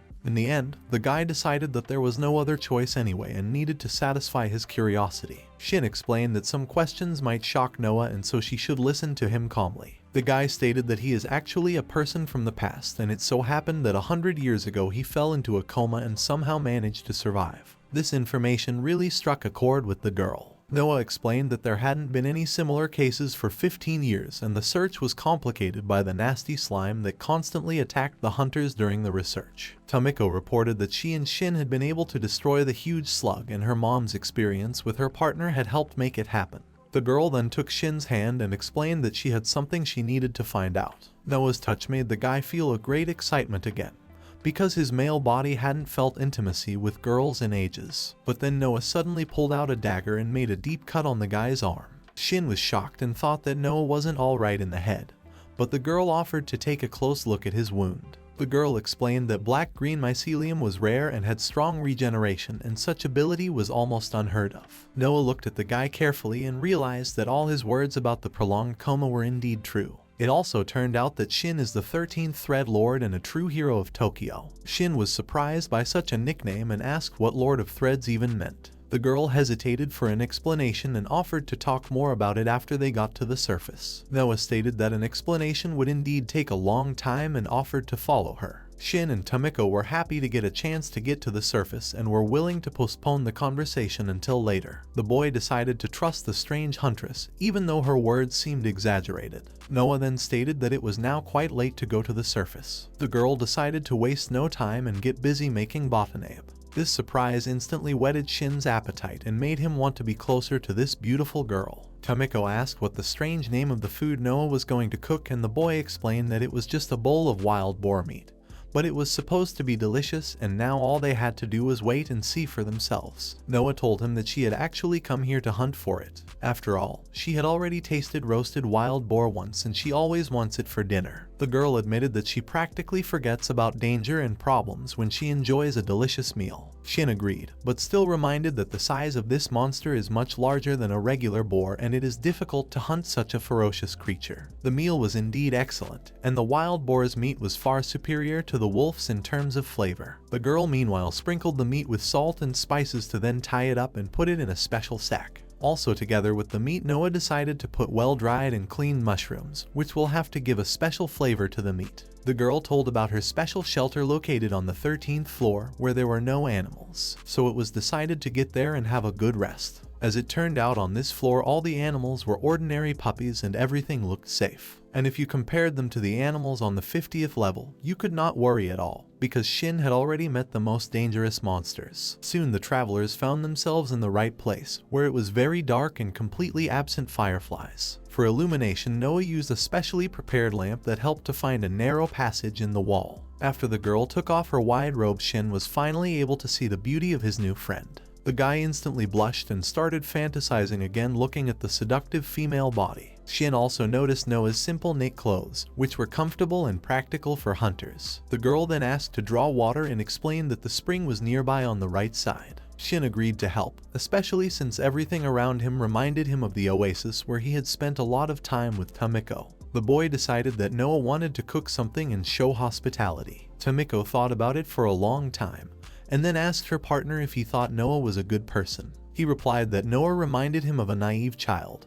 but that it was hard to say more about her in such a short period of acquaintance. Tamiko decided to trust her partner in dealing with other people, and the guy promised not to disappoint her furry partner. Returning back to the resting place, Shin noticed a burning fire and a frying pan in the hands of the girl, who was ready to start cooking food. To start, Noah melted miso paste in boiling water, then added salt, seasonings, and various aromatic herbs. After that, the meat, vegetables, and mushrooms went into the pan. The aroma-filled air made Shin salivate uncontrollably, and he realized how hungry he was. After half an hour of labor, the food was ready and the girl offered to start eating. Tamiko did not yield to her partner and also quickly devoured the delicious, flavorful food that their new companion had so carefully prepared.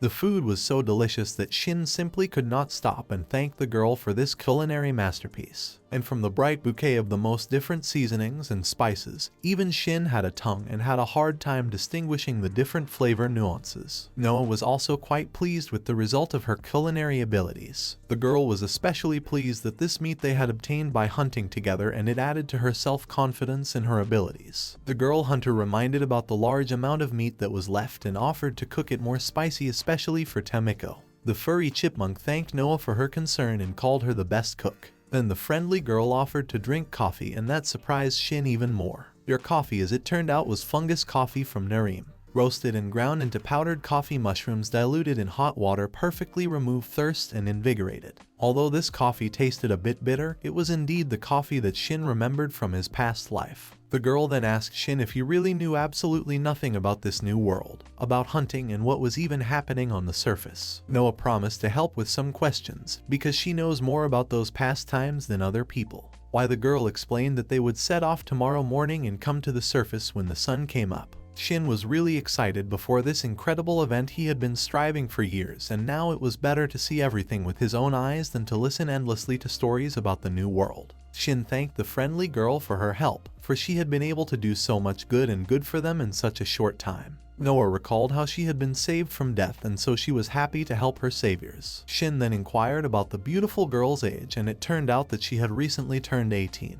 This was the same age when people become students, and Shin immediately tried to remember what he had been doing in his 18 years. Noah also decided to find out the age of her new friend. But the question got her thinking, and Shin explained that at the time he went into anabiosis he was 28 years old. Such a big difference in age made the girl think, and Shin once again noticed how young his new companion Noah looked. The boisterous and talkative Tamiko, who was only 10 years old, of course intervened in the conversation. Shin joked, calling the furry partner so small that she keeps urinating while she sleeps. It didn't take long for Tamiko to react, and the guy received a powerful punch to the jaw. Noah then decided to put out the fire and suggested that everyone go to bed, because it was too late and would like to rest. From an overly eventful day, as well as a great dinner, Tamiko had long since fallen asleep, forgetting all the problems. Eventually, after a few minutes, the safe place was plunged into darkness, and the dying fire continued to crackle quietly. Shin wished the girl a good night and decided that tomorrow should be a turning point in his new life. Little Tamiko, meanwhile, was enjoying a dream where she got to meet her beloved mother again.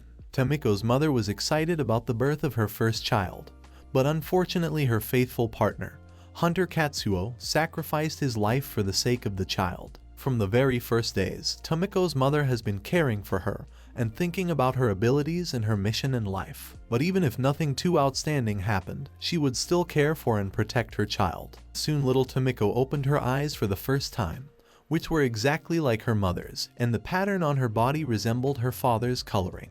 After that, the mother decided to think of a good name for her daughter and remembered her parents. Her birth father's name was Tarachi and her beloved mom's name was Miko. As a result, the newly born child received her name Tamiko. From the first days of her life, the little girl showed a special interest in the world around her, and this was very much liked by her mother, who strived to develop Tamiko's abilities. Also, from her first day in this new world, her mother passed on all her skills and wisdom to her favorite daughter so that she could effectively survive and feel good about herself in the dungeon. Mother taught her how to catch nimble bugs as well as how to recognize edible mushrooms. It was from her mother that little Tamiko learned about the properties and abilities of the various plants and animals that lived in the depths of the subway. She also learned about the dangers of the underground and the monsters that inhabited the area. Tamiko learned a lot about the complex structure of the dungeon and the deadly traps that had to be avoided. All of this was necessary to survive in this dangerous world, and it was also necessary to know which enemy was best not to face and flee. All this talk about the dungeon was very much to Tamiko's liking, and she was good at memorizing all of her mother's advice and warnings. But the caring mother told not only about the dungeon, but also often gave time to stories about the other world,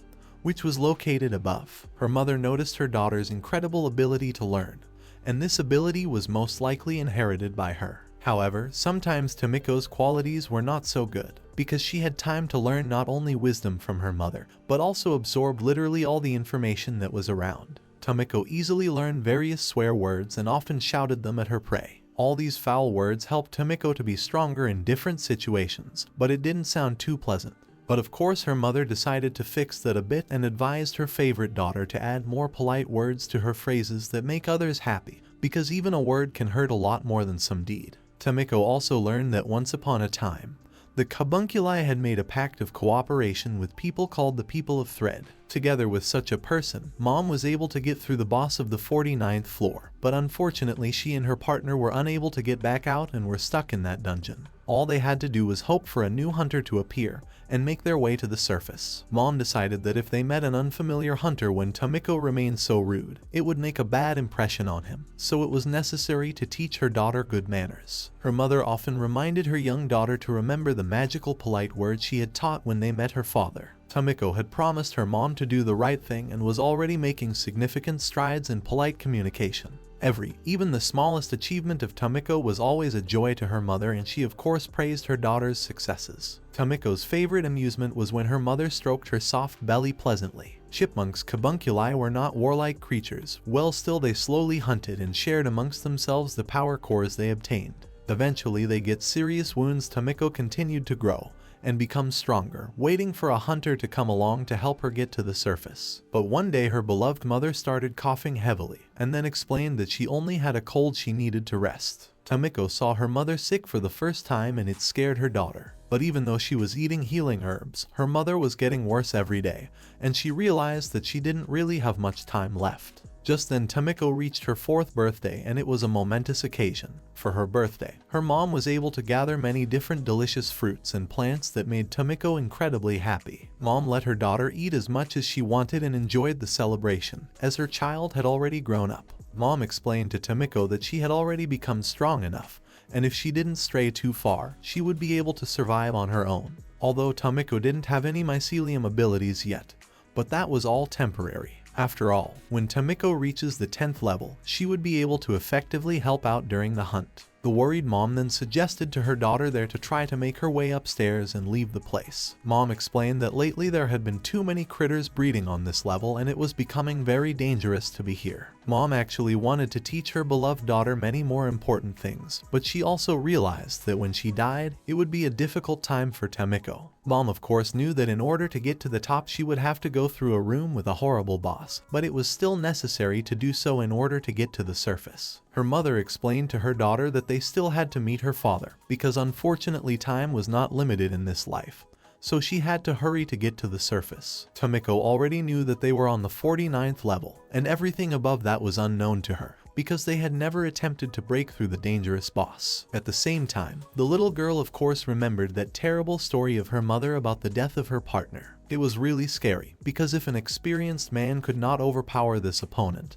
then how could they do it together? But Mom saw no other options and reminded her that she always wanted to be by Tamiko's side. Mom also reminded that on the surface their father is waiting for them and the whole world up there is filled with beautiful forests, fresh air, and sunlight. There are also huge human cities up there. Her mother explained to her daughter that one day there will come a moment when she won't be able to look after her, and then Tamiko will have to make her own decision and try to get out of this underground trap. But now if they try to join their efforts, they must surely defeat the terrible slug and overcome at least the barrier of this floor. Tamiko wanted very much to see a beautiful and bright sky with a bright sun, but to do it together with her beloved mother. Such a desire of the daughter, of course, could not leave indifferent Mom, and she promised to do it at any cost. Mom and daughter found themselves on the very stairs that led to the dangerous boss. They had come here before and often watched the enemy, but never before had they dared to fight him. Over the years, the huge slug had grown considerably and increased in size. Now even the most experienced and strongest hunter with a huge sword could hardly defeat such a boss. But her mother realized this herself, but still decided to do a desperate act and asked Tamiko to remember everything she had taught her about. According to Mom's plan, they had to find a special mechanism that would open a secret door to the boss. Mom was pretty sure, based on her extensive experience, that such a device was somewhere in this room. Apparently, the button to activate the mechanism was somewhere near the door, and in any case, while searching for this device the boss would need to be distracted. This required a decoy that would buy him the time he needed. Mom decided to use one of the monsters living here, namely the two-headed wolf. This creature was very fast and could last long enough as bait to distract the ferocious boss. Mom decided that another chance like this might not happen, and so she ordered Tamiko to keep up with her. But Tamiko was very scared and worried, because it was really scary to face the horrible monster. But Mom tried to calm her favorite daughter and promised that everything will be fine and they will definitely cope with this difficult task. Also, Mom promised that no matter what, she would protect her daughter even at the cost of her life. These words inspired and reassured the little and frightened Tamiko, and then the two brave chipmunks rushed forward to meet the huge slug. Mom was hurrying as fast as she could and reminded Tamiko of the special switch they needed to find. There was really very little time, as the nasty huge slug had already devoured the two-headed wolf. The ferocious monster continued to attack the marked wolf, who was unable to resist. Everything was happening very fast, and Tamiko's mom began to get very worried about their success. At the same time, one of the tentacles pounced on her mom, but the nimble chipmunk was able to dodge and only the fur on her tail was hurt. Mom was eager to save her daughter and hurried to find the save button. But the situation was getting worse by the second, and finally Mom ordered her daughter to go back to the stairs immediately. Mom herself decided to continue her search and distract the huge slug from Tamiko. Mom decided that if Tamiko was safe, she herself would meanwhile try to carefully continue her mission, and then maybe she could find a way out of this dangerous trap. Mom used her T-Tag ability, which released a reflective spore light, and then activated a suppression that used air pressure to make a very loud sound like a piercing scream. All this, according to Mom's plan, was to help her buy some time and still find the right button to activate the doors.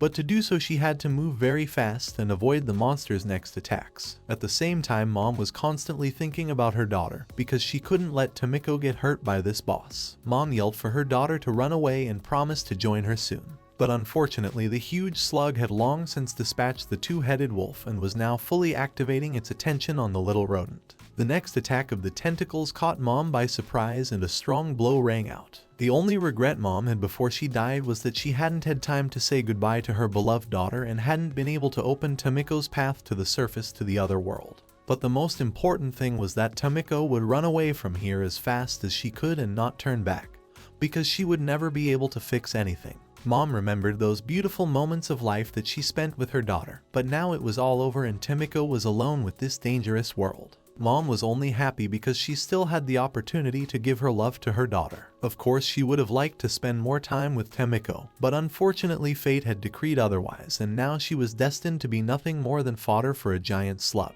The only consolation for Mom was that for her last breath in this life she was really happy to be with her beloved daughter. Mom could only whisper goodbye that she loved Tamiko very much and wished her daughter all the best in life. Tamiko followed her mom's last command and ran far away from where the horrible boss was. Tamiko cried, unable to take away the pain of loss, because the only being that was dear now will never be around again. Tamiko couldn't immediately accept the horror of what had happened. She wanted to go back to her mother and remembered her promise that they would enjoy the warm sunshine together under the incredibly beautiful blue sky. Tamiko regretted that she couldn't go back in time now and didn't understand why she had to go to the surface now, especially since she couldn't even level up on her own. Tamiko was in total despair and didn't believe that she could get even a single power core on her own and couldn't become strong like her mother. In the days that followed, a frustrated Tamiko wandered around looking for monsters in hopes of finding the power cores. This was not an easy task, as it was very rare to come across dead animals. The more so, other animals usually ate the power cores of their victims and left nothing useful behind.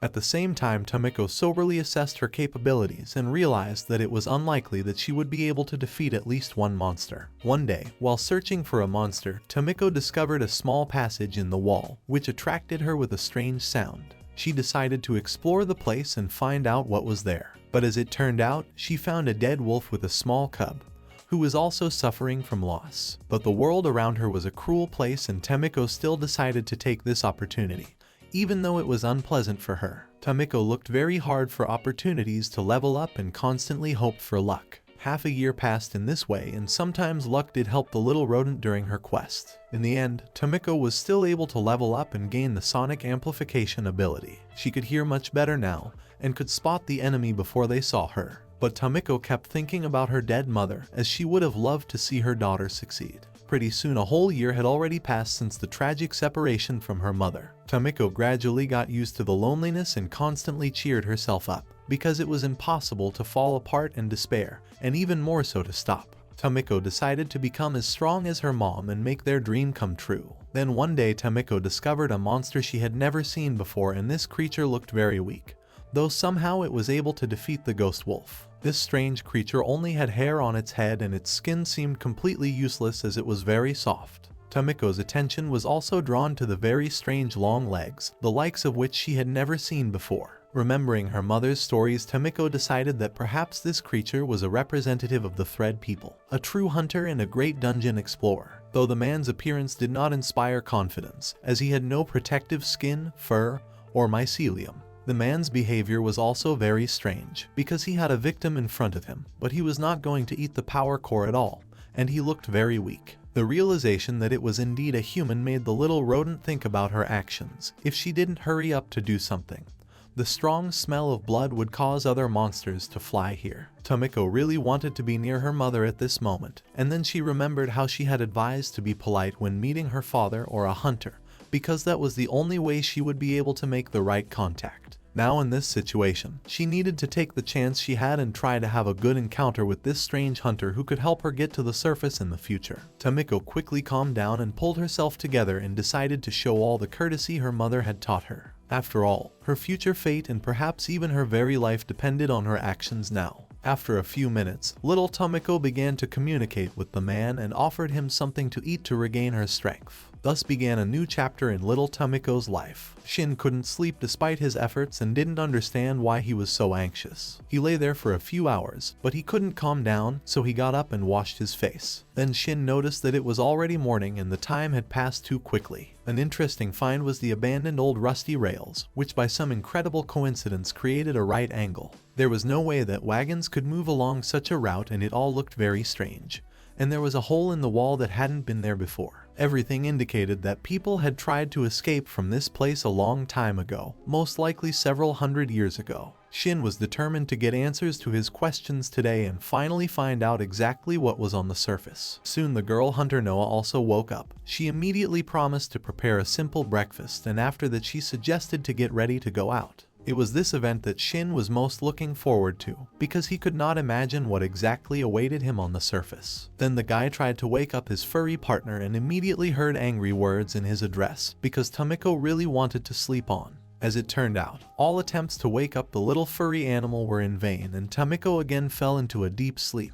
And after a while the room was filled with the aroma of fresh hot coffee. Only the cooked smell and the feeling of hunger managed to wake Tamiko up, and now she was greedily gnawing on a delicious cookie. Shin wasn't used to eating such delicious food with his partner and enjoyed every tray of delicious coffee. Noah suggested that they finish their breakfast and head out, because if they left now, they would make it to the surface before sunset. Noah made green tea especially for Tamiko, which the little rodent liked very much, and she thanked the girl for her care. Tamiko then wondered if there were any other hunters around besides Noah, but the girl explained that the Otsuka subway station is quite far from the city, and there aren't many useful resources here. It's not the most popular place for hunters, although there used to be many brave people here who wanted to challenge the huge slug, and many wanted to take revenge on this vile creature for the loss of their loved ones. But as it turned out, even a team of many level 50 masters could not deal with this horrible creature. It was for this reason that it was a dungeon that few people dared to descend into. Noah explained that when she heard about Tamiko and Shin fighting the huge slug alone, it was incredible news to her. Tamiko recalled her help in the battle,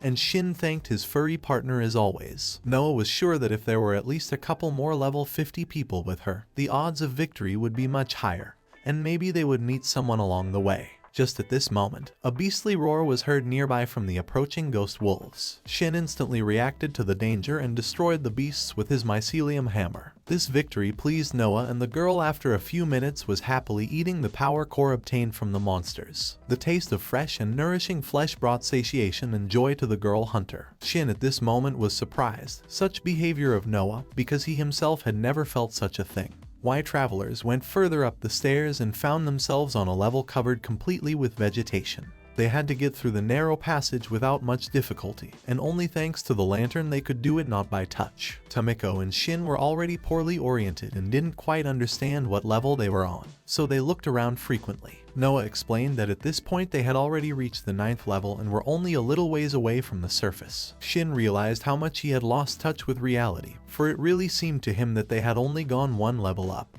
but they had actually traveled a much longer distance. Tamiko couldn't wait until they were finally on the surface and she could see what her beloved mother had told her about. Reaching the 2nd level of the dungeon tired to feel a completely different smell, for there was hardly any mold around, and that meant that the surface was quite close. After a while, the 1st level was finally overcome and a sunlit staircase appeared ahead. Once on the surface, Tamiko was thrilled with what she saw, for she hadn't even expected how beautiful it was to see the bright sun and the blue sky. The little furry animal's eyes immediately glazed over, for she was used to seeing only darkness and gloom. Noah advised her not to look at the sun itself, especially since they had gotten out of the dark dungeon, because it could be bad for her eyesight. But Tamiko, even though she was crying, couldn't take her eyes off the sun, for it was the most beautiful thing she had ever seen. The sky seemed infinitely high and beautifully blue. Tamiko cried not only from happiness, but also from the fact that she was finally able to pull through and fulfill her mother's dream. All of this was a real highlight in the life of the little furry rodent,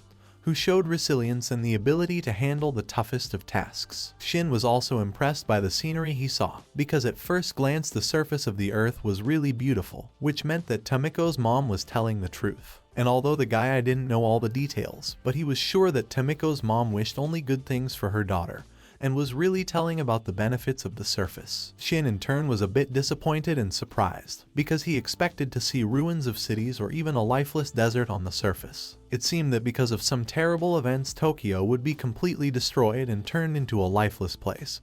But this was not the case. There was an incredible vegetation that filled all the space around, and the area looked like an impenetrable jungle, and the air was clean and fresh, indicating the absence of any poisonous gases. Everything around looked like a fantasy world, and Shin absolutely didn't recognize his hometown of Tokyo. Noah suggested that they take a walk and look around the neighborhood and then head into the city. Tamiko couldn't wait to see the human city and was in a hurry to familiarize herself with her surroundings. Climbing the hill, Shin saw a small settlement on the background of the vast forest, which according to the girl was the human city. It all seemed incredible, because there was nothing left of the former world, and huge reinforced concrete skyscrapers left no memories behind. The very center of Tokyo had turned into a huge mushroom forest, and Shin couldn't believe what he saw, because as far as he knew, only a few years had passed since his disappearance. Noah told how she had heard from the elders that 100 years ago there had been a huge number of different buildings and a lot of people living in them. The elders were those people who had caught the previous era, and the last of them had died 8 years ago. Everything for Shin was becoming more and more mysterious and wanted to know the details of what had happened. Then the girl showed a book with the records of the elders, which she had also written down the memories that Shin had told her about. This book described Tokyo's Judgment Day, and one could learn all the details of what happened. But unfortunately, many of the notes of the man from the past time were written carelessly, and some points Noah couldn't read before. But still, it was possible to know that 100 years ago in Tokyo, for no reason, an unusual fork in the subway appeared and some incident happened. This fork was rectangular and led directly into a hole in the wall from which the damp sea air was emanating. A complaint was immediately made about this event, and then the Tokyo subway was closed due to serious damage to the railroad lines. On the same day, workers were sent there and never returned. Then a search party was sent for the missing workers, who also disappeared without a trace. Such mysterious places in the subway became more and more, and no one knew the nature of their occurrence. And after that, 2 events occurred that were called Tokyo's Doomsday. The first of these events was the flooding of the subway. There was a heavy downpour in Tokyo, which immediately affected the subway. After that, there was a massive earthquake that instantly destroyed the city and created impassable walls of rubble. The girl pointed into the distance, to the place where there were still remnants of these impassable walls. All of this was in what had once been the center of the former city. Shin was horrified by the scale of destruction that his hometown had experienced, and gradually began to realize how everything had happened. First, the subway flooded, and then there was a massive earthquake, and this huge metropolis collapsed. As a consequence, this area was isolated from the outside world, and all this happened in just one day. As it turned out, at the cost of sacrifice of millions of people, managed to save the lives of hundreds of millions, and all these frightened people sincerely waited for salvation.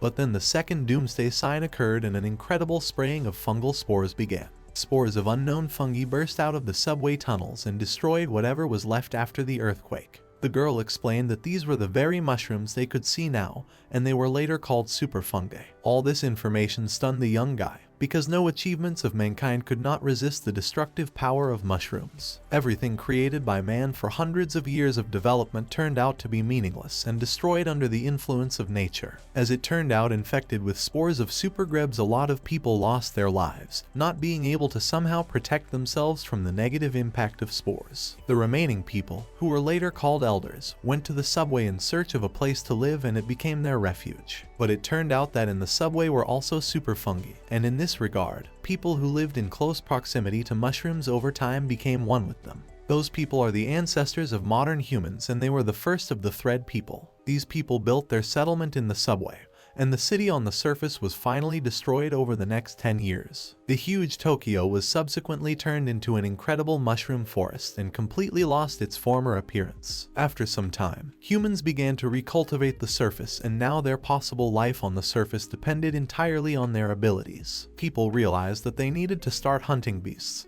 and build a new settlement to continue their species. However, humans had already learned how to live in the subway, as they had everything they needed to live there over the years. In addition, these people had learned how to obtain special resources of power nuclei, which helped to greatly enhance their abilities and strength. From the absorption of power nuclei, people became more adapted to the new conditions of life, and thanks to this the survival rate of the population became higher. Afterwards, of course, there were people like hunters, who extracted the necessary resources. Noah slammed the book shut and explained that this was the end of the elders' records, and that it was probably the most important information that the elders wanted to pass on to the next generations. Shin thanked the girl for the information, because now he began to understand the full scale of the disaster that happened many years ago. But it was very difficult to realize and understand the existence of the walls and isolation of this world. The girl explained that unfortunately no one knows what exactly happens beyond the boundary of the huge walls, because no one can go beyond these walls and overcome this barrier. As it turned out, these were not just walls, but something more. They could not even fly over. And although at first glance you might think that you can just climb over the walls, but it is impossible in reality. Shin decided, in such a situation, there would be some way to get information about the outside world. Then he asked Noah if she knew anything about flying machines. She admitted that she had heard about something like that once, but she couldn't say anything specific. Therefore, it would be possible to ask the villagers or the subway about it. But even this information, which raised even more questions, opened up Shin's knowledge of the world he was in, and he thanked the girl for her help. Shin regretfully realized that all his past life had completely disappeared, because there was not only no family, but even the city where he was born and lived for many years. Suddenly there was a terrible rustling sound from behind, and then Tamiko screamed loudly and disappeared from her partner's shoulder. The huge flying bird had grabbed the small rodent, mistaking it for a beautiful prey, and it caused a lot of negative emotions from Shin. The guy was shocked by what had happened and realized that if he didn't help his partner now, she would become a snack for the bird's cubs. He quickly reacted and gave all his belongings to Noah and decided to go to Tamiko's aid. Using his mycelium enhancement and extra arms, Shin ran at breakneck speed after the bird,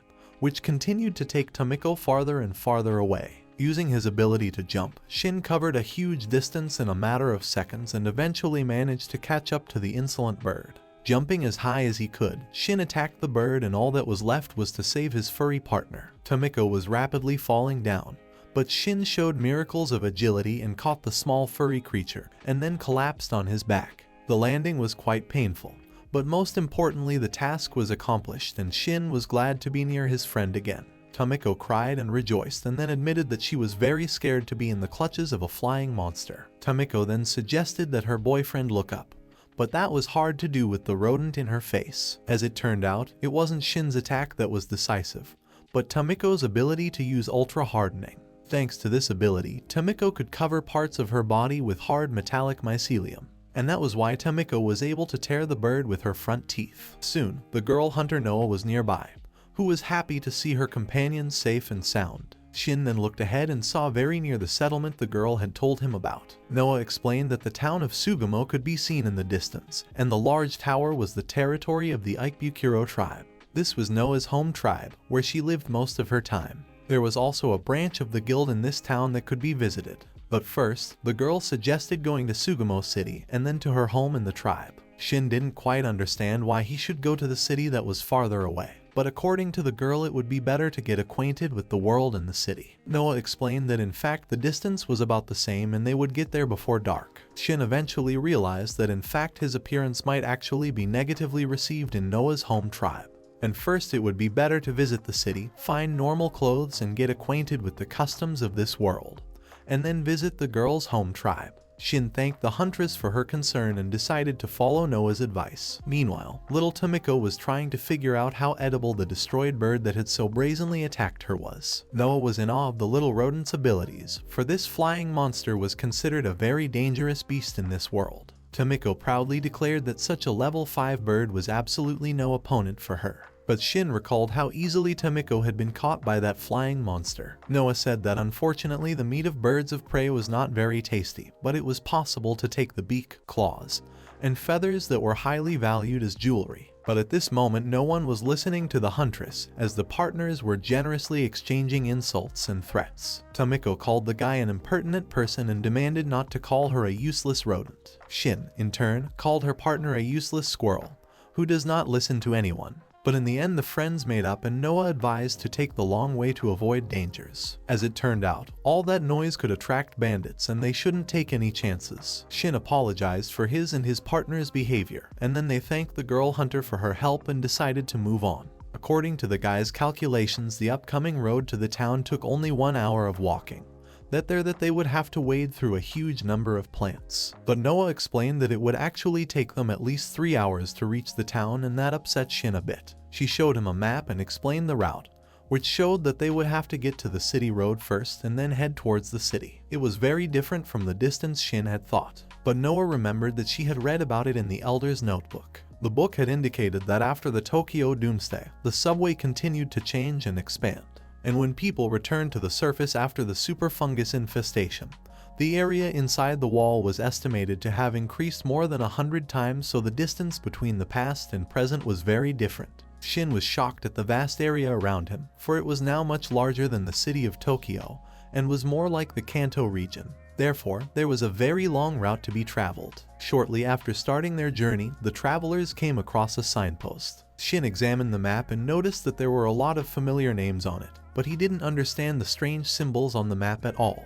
The girl explained that the black circle indicated the territory of the tribe, and the white circle indicated any other town or settlement. As it turned out, several large settlements that arose during the restoration of civilization are tribes. To unite these tribes in a country called New Tokyo, a metropolitan government was established. The tribe is governed by a chief, while the other cities are under the direct control of the metropolitan government or are self-governed by the city's inhabitants. Small crosses on the map indicated the entrances to the subway, which were not so many, but the girl explained that this map does not have many markings and only those entrances that are used and known. After all, even now there could be a new subway somewhere, since the entire country of the New Tokyo is a subway country. Shin realized that the new subways were growing so fast as if they were bamboo shoots. Soon it was dusk on the table and Tamiko could see the darkening sky for the first time. The little rodent decided that the sky was slowly beginning to glow with moss, but Shin explained that those bright dots were called stars. The whole sight delighted Tamiko, for she had never seen a starry sky before and now she even compared the bright dots to small acorns. But then Tamiko reported the rapid approach of something loud and it caused Shin to panic, because he always expected some monster to attack. But as it turned out, it wasn't a monster, but a real car with headlights. The car was not exactly like the cars from his previous life, but Shin continued to watch in amazement. Eventually, the friendly driver said hello,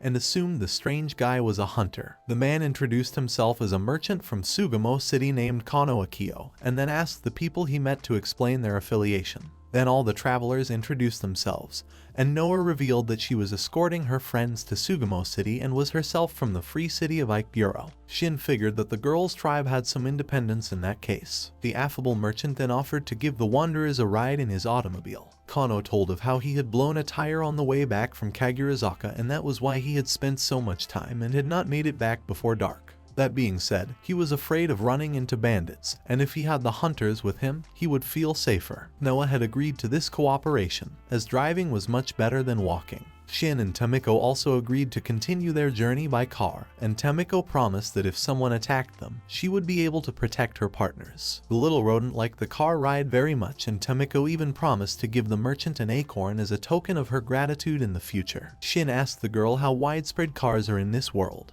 But as it turned out, horse-drawn carriages were especially popular, and cars were mostly used in urban areas because of their low maintenance costs. The wheels for the car were made from a monster called Warudo that lived in the subway. This monster was a type of echinoderm and looked like a starfish that liked to parasitize on round rocks and moved in rolls. In some ways this animal resembled a golem. Thus, people could make this animal become such elastic wheels by giving the stones a round shape in advance. And depending on the level, such vehicles could go faster than a horse-drawn carriage. Tamiko immediately determined that the monster on wheels possessed only level 6. There were also crocodile buses in this world, and a bicycle or ostrich cab was used for a single ride. This caused the guy to be incredibly surprised, and he decided to definitely ride such vehicles in the future. Shin realized that there were many things in this world that he would still need to learn, but cars and trains on gasoline are unlikely to appear in the near future. Noah and Tamiko fell asleep from the monotonous movement and fatigue, but Shin decided not to fall asleep, for he had to stay alert until they reached the city. The boy then asked the merchants for permission to sit next to him, for that would make it easier to react to possible danger. Kano allowed Shin to take the seat next to him and watched the stranger with interest. Shin thanked the kind merchant for allowing him to continue the journey with him. Kano told him that she often did business with free people, but Shin's appearance resembled that of a savage. Shin realized that his clothes did look strange and he reeked of animal stench. Kano advised in the city to settle down in a hotel where there are hot springs. After all, it will allow you to rearrange yourself and enjoy a good rest. Gradually it grew darker outside and the merchant explained that they had reached an area where there was almost no moonlight. Shin decided that it wouldn't be a big problem for him, since he could spray his detection spores and would spot his opponents in case of danger. It was actually different on the surface and perhaps the wind was preventing the spores from spreading the right way,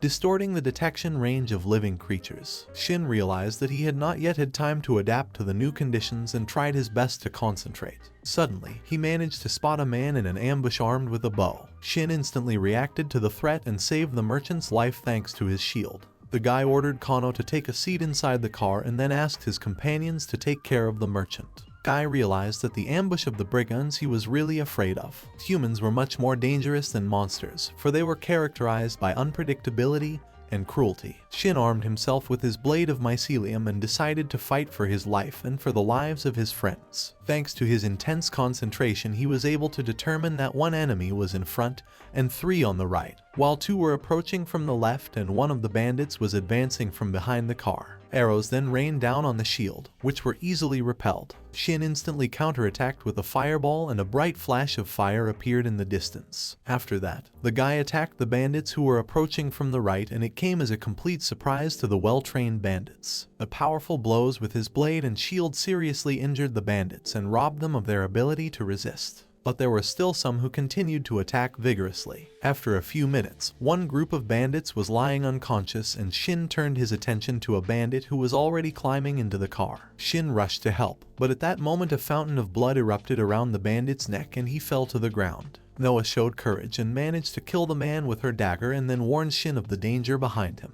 The guy was simultaneously attacked by 2 brigands, one of whom was perfectly wielding a bow. But all this couldn't stop Shin's rage and he started beating his opponents. One of the bandits but decided to flee by throwing his weapon.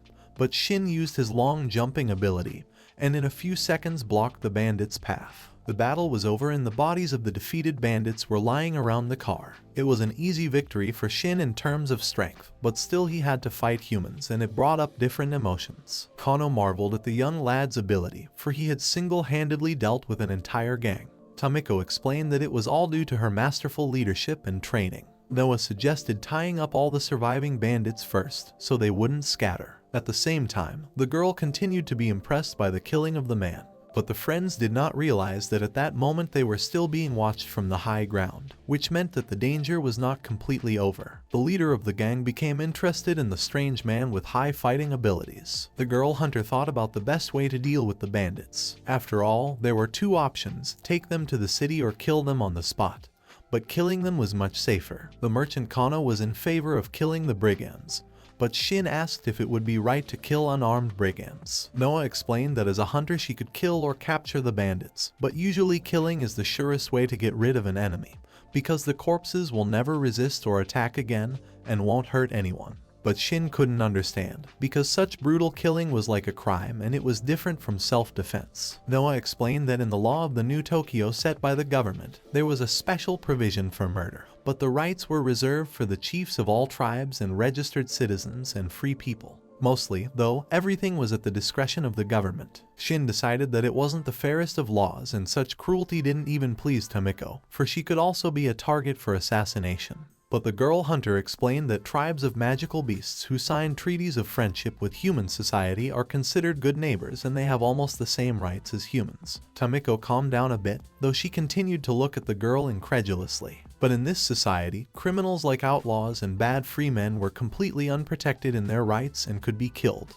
There was another clause in the Hunters Guild which stated that a hunter should do his best to maintain public order. Shin realized that this whole society was divided into bad and good, where people who stumbled had absolutely no rights. Although the robbers tried to kill them and take the car without a second thought, and maybe killing them is really a fair solution. Noah stated that in such a situation, it would be foolish to show mercy to those who were eager to destroy them. Merchant Khan stated that there was no point in dragging the brigands into town anyway, where they would be hanged anyway, because no town would tolerate brigands or make excuses for them. The only difference is when exactly these scum will die. Shin began to realize that his principles and values are a relic of a distant era, which is not suitable for this society. Prioritizing human life is a moral value that only applies in times of peace. And in this world, there is a primitive, simple justice that helps maintain order and fairness. Tamiko also tried to understand everything that was going on, because in the subway they killed monsters to eat, but no one ate the killed people on the surface. Noah reminded that any creature, even when fed, will fight off an attack from a beast. Therefore, humans attacking humans are no less evil and no less guilty than hungry beasts. Therefore, if the brigands are left alone,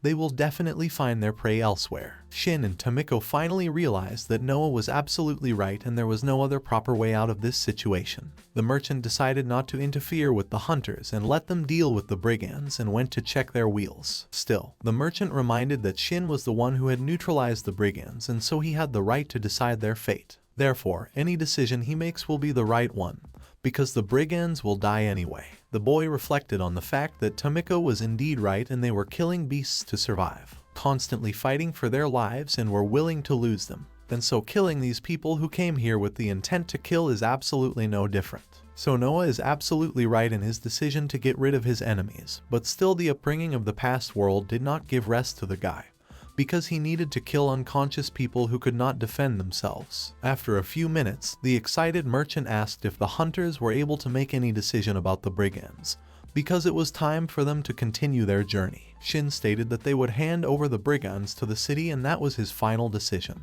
Of course, this caused misunderstanding from the merchant and the hunter girl, but no one argued. The guy then asked the merchant for permission to transfer the bandits in his car, and explained that for safety's sake they would tie them up before loading them into the back of the truck. Noah helped tie up the bandits using white mushroom rope, but as it turned out the mycelium rope was short-lived and fell apart after about an hour. Shin promised that this would be enough time for them to reach the city. The girl then apologized for her rudeness, because she understands that Shin hasn't been able to fully adapt to this place yet and he had to make hard choices. Shin also apologized and admitted that in this situation Noah was right and the most rational solution would be to kill the bandits here and now. The girl asked not to think of her as a ruthless killer, because she had to stab the bandit with a dagger in that situation, since he was so close that he threatened her life. Noah asked the guy if she was considered a killer according to the values of the past world. Shin didn't expect such a question and called the whole incident self-defense. Noah talked about how her ancestor told her that in the old world, life was valued much more than in the new world. Therefore, death is a very close thing to every hunter. However, for the sake of her ancestor, she cannot die and will continue to kill people who try to kill her. Noah explained that she just wanted to know if Shin would despise her for such actions. The guy explained that he didn't despise the hunter girl at all, because everyone has their priorities in life. Previously, he himself was very scared and did not dare to take the situation in hand. Therefore, if he wants to continue living in this place, he must reconsider his values and priorities, and if his loved ones are in danger, he must be ready to destroy everyone in his path. Noah thanked her for her understanding and offered Shin her friendship. This offer again caused embarrassment and a rush of the most secret desires. On this the guy blushed heavily. Tamiko immediately joked about her partner and called him an ordinary guy who suffers without a girlfriend. As a result, all the bandits who were alive ended up on the floor of the body. Shin noticed that these opponents were very weak and didn't use any special abilities. Shin asked his furry partner to find out their level. As it turned out, all the brigands did indeed possess a maximum of level 5 and were easy prey for Shin. Noah explained that these people were all representatives of the so-called people and now she wasn't surprised by what had happened.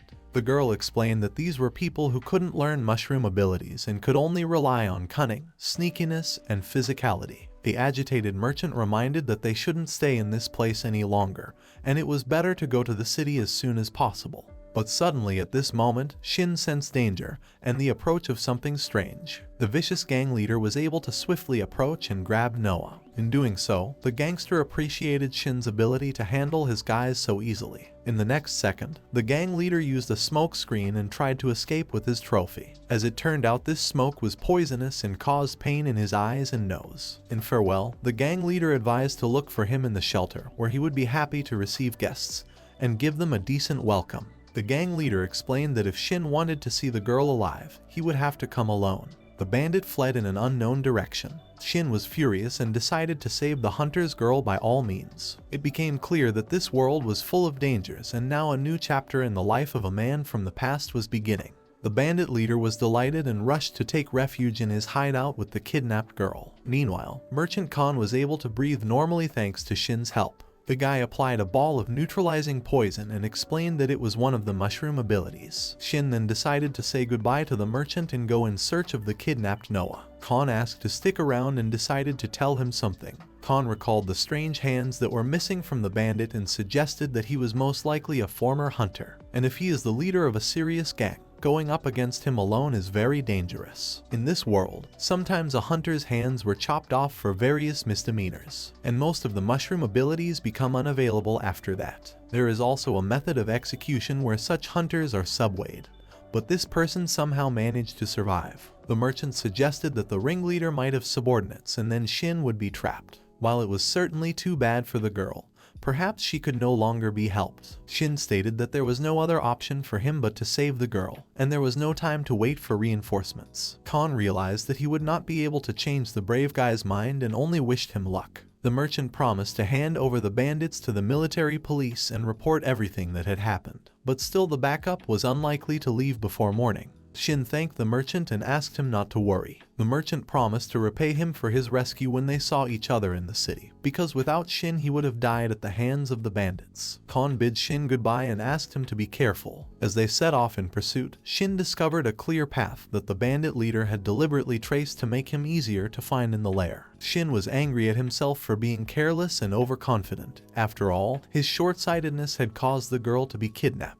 Tamiko could smell Noah's scent more and more strongly, which meant they were getting closer to the criminal's hideout. Soon Shin was at the entrance to the cave, where the gang leader and the rest of his subordinates were standing. The ringleader praised Shin for appearing so quickly, for he could go without being in such a hurry. The ringleader laughed evilly and told him that he and the guys were already going to have fun with the beautiful huntress. Shin was furious, but the ringleader advised to stand still, for it would be foolish to kill a girl in her sleep so easily. With the help of detection spores and Tamiko's enhanced hearing, they managed to figure out that there was no trap nearby. Shin saw the ringleader and the 9 bandits in front of him, though there were probably more in the cave itself. The leader demanded to know his level and affiliation. Shin said he was level 45 and belonged to no one. The leader advised Shin to start forgetting about his freedom, because he would soon have a lot of errands to run. The ringleader then immediately bring Abachi to him. A few minutes later, a vile half-man half-pig emerged from the cave. The ringleader ordered the beastman to teach the young guest manners with his fists. The leader threatened to kill his favorite kitten if he disobeyed his orders. Shin was not supposed to dodge the blows, because if he did, he would kill Noah immediately. The beastman apologized before delivering the strongest blow, but Shin already understood that this pig was masterfully manipulated, holding someone important to him hostage. The guy decided to play the game and felt the blow to his head. Shin was able to strengthen his abilities and withstood the crushing blows. The gang leader realized that this way the guy could not be broken and ordered the beastman to beat Shin to unconsciousness. Eventually, Shin's body began to tire from the numerous blows, and he wanted to stop beating him. But in reality, it was all just a ruse and Shin was perfectly recovering his healing powers. The bandits were demanding fun and enjoyed looking at Shin's bloody face, and the pig man was upset and apologized for his blows. The beastman promised to create a breach and advised Shin to grab the girl and run away. Shin knew that this was not the best way out of this situation, because such sacrifices Noah would definitely not appreciate. Shin advised his huge opponent to calm down and not to panic. Then the guy swiftly attacked the bandits, who completely forgot about caution. After a few seconds, Shin was already able to disarm the most dangerous bandits and ended up next to Noah. The guy grabbed Noah in his arms and tried to escape away from the bandits. Abachi's appearance was a complete surprise for Shin,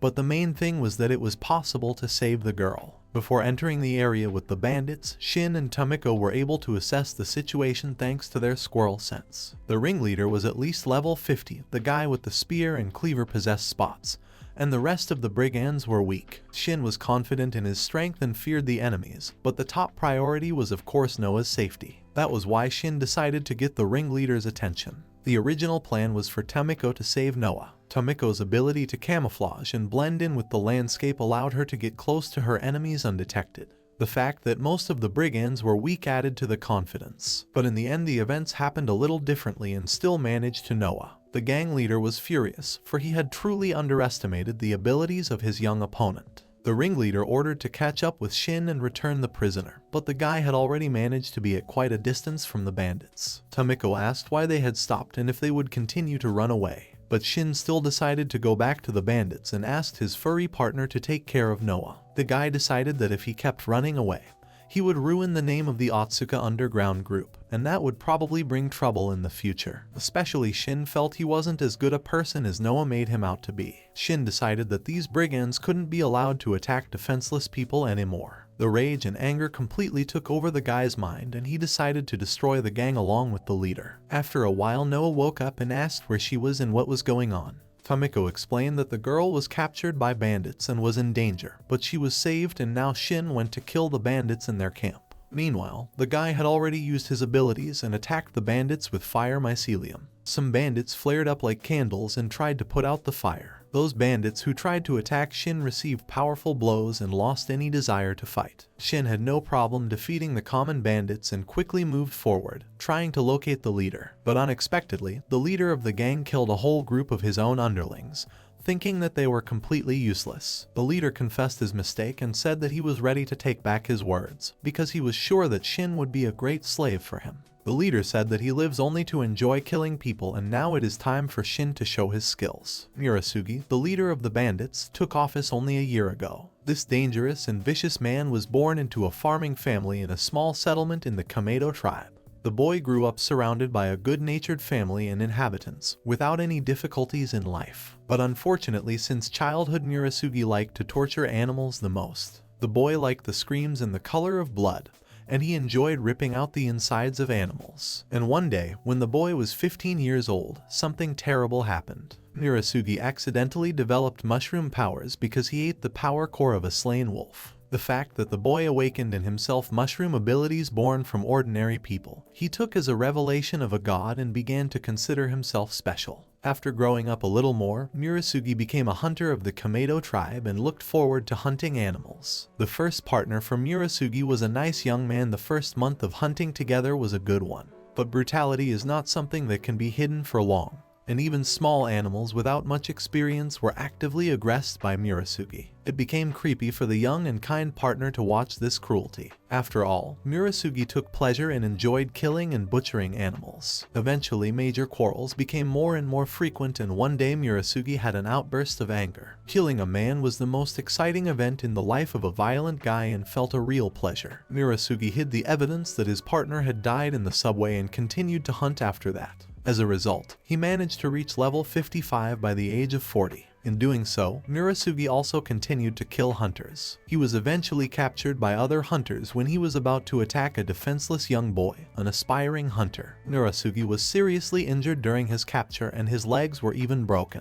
He then found himself on the verge of having his head chopped off. Murasugi promised never to kill another human being again and to put up with his animal gut just to be kept alive. His plea was heeded, and they decided that the subway beast would be brutally abused and eventually eaten by Murasugi. The hunters decided that this would be the perfect atonement for the crimes. Murasugi was left alone in the dark underground with his hands cut off, but somehow through luck he was able to survive. Murasugi felt incredible hatred and became completely obsessed with killing other people. Now Murasugi faced a very strong opponent who was not even affected by his poison. This was a real test for Murasugi, as he was now becoming prey himself. With the strongest blow of his blade, Shin intended to break his opponent's sharp claws, but they withstood and did not even crack. The magical steel claws were made of metal that was mined from the deepest parts of the subway and had incredible strength. Shin realized that his mycelium sword wouldn't be able to destroy the claws. Murasugi instantly attacked his opponent and was surprised at Shin's lightning-fast reflexes. But Murasugi, he was confident in his strength and thought that he was being fought against by an amateur who only fought ordinary animals. The gang leader promised Shin to show his skills and show him how to fight humans. But Shin used the Iron Fist ability, which surprised his opponent, because Murasugi didn't have such a variety of mushroom abilities. Shin stated that he certainly had no experience fighting humans, but he had something to surprise his opponent. Shin explained that it was certainly unpleasant for him to fight against a man who was deprived of his hands. But in any case, such a vile gang leader must not be allowed to continue committing crimes. Shin created extra hands out of mycelium and promised to do his best in this fight.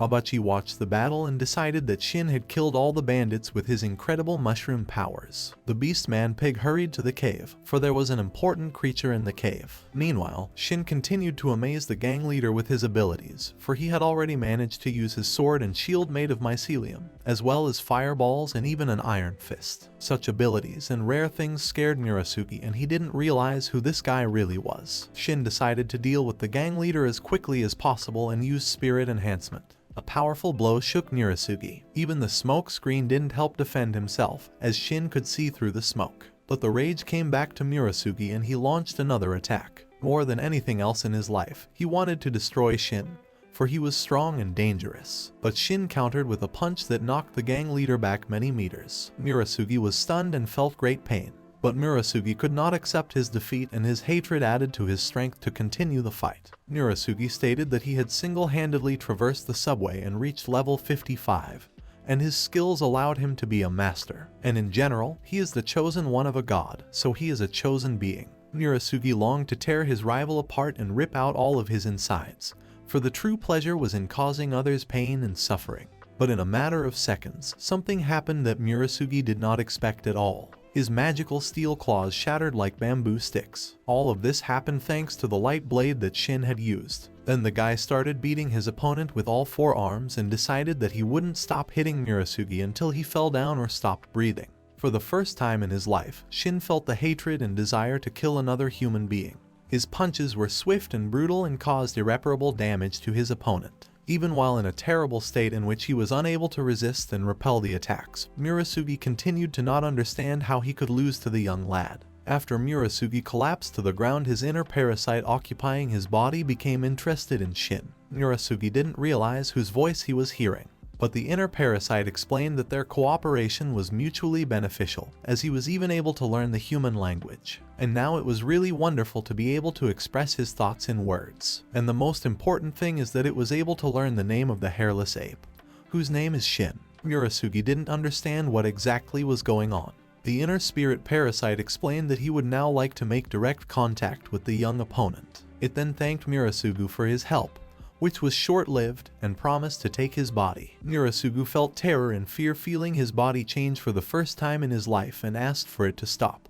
But the parasite went on with its business and laughed. Meanwhile, Shin looked at his defeated opponent and marveled at his calmness, apparently really didn't care about this man. Just at that moment, the girl hunter came running in and thanked Shin for his help. Tamiko stated that she should have released the mycelium earlier and killed the gang leader. Meanwhile, the pig man Abachi went to rescue the deer creature in the cave, because now no one could prevent him from gaining his freedom. Shin decided that maybe there were still bandits inside the cave and wanted to check it out. Noah asked him to do it quickly, because Kano the merchant was waiting for them in the city. But at that moment the unexpected happened, and the one who should have already died rose to his feet. Something unusual was happening. Murasugi, even despite the fatal hole in his body, continued to move without problems. This couldn't be explained by the mushroom's regeneration ability, and Shin ordered the girls to get away immediately. After a few minutes, the gang leader mutated into a horrible creature that was eager to kill and tear apart human bodies. Shin was shocked by what he saw and didn't understand how a dead person could turn into such a horrible monster. The guy decided that this mutation was completely unrelated to the fungal ability. Tamiko couldn't even determine the level of the horrible creature. The squirrel's sense couldn't even determine the identity of this creature, and it wasn't clear if it was a human or an animal. But it was obvious that this monster was very dangerous. After a few seconds, many arms began to grow out of the monster's huge body. Shin ordered Tamiko and Noah to immediately move aside to a safe distance. The monster's arms were very many, and Shin wasn't sure if he would be able to chop off all of the monster's limbs. Then the creature that grew from Murasugi's body attacked the brigands and grabbed the guy and immediately devoured him. Shin tried to quickly think of how he could fight such an opponent. The guy decided not to waste time, and while the monster was distracted by the bandits, could attack and try to hit the vital organ of the monster. Shin quickly approached the enemy, cutting off its arms and tried to strike at its torso, but he failed and the monster continued to resist. It seemed that the more Shin cut off the monster's arms, the more of them appeared. The guy moved as fast as possible, avoiding the deadly grip and blows. Repeated attacks to the place where the monster's heart should be were not successful, and Shin decided to try to attack the monster's head. But suddenly Murasugi was able to grab the blade of the blade with his teeth and block the blow. After that, one of the monster's hands hit Shin hard and the guy collapsed to the ground.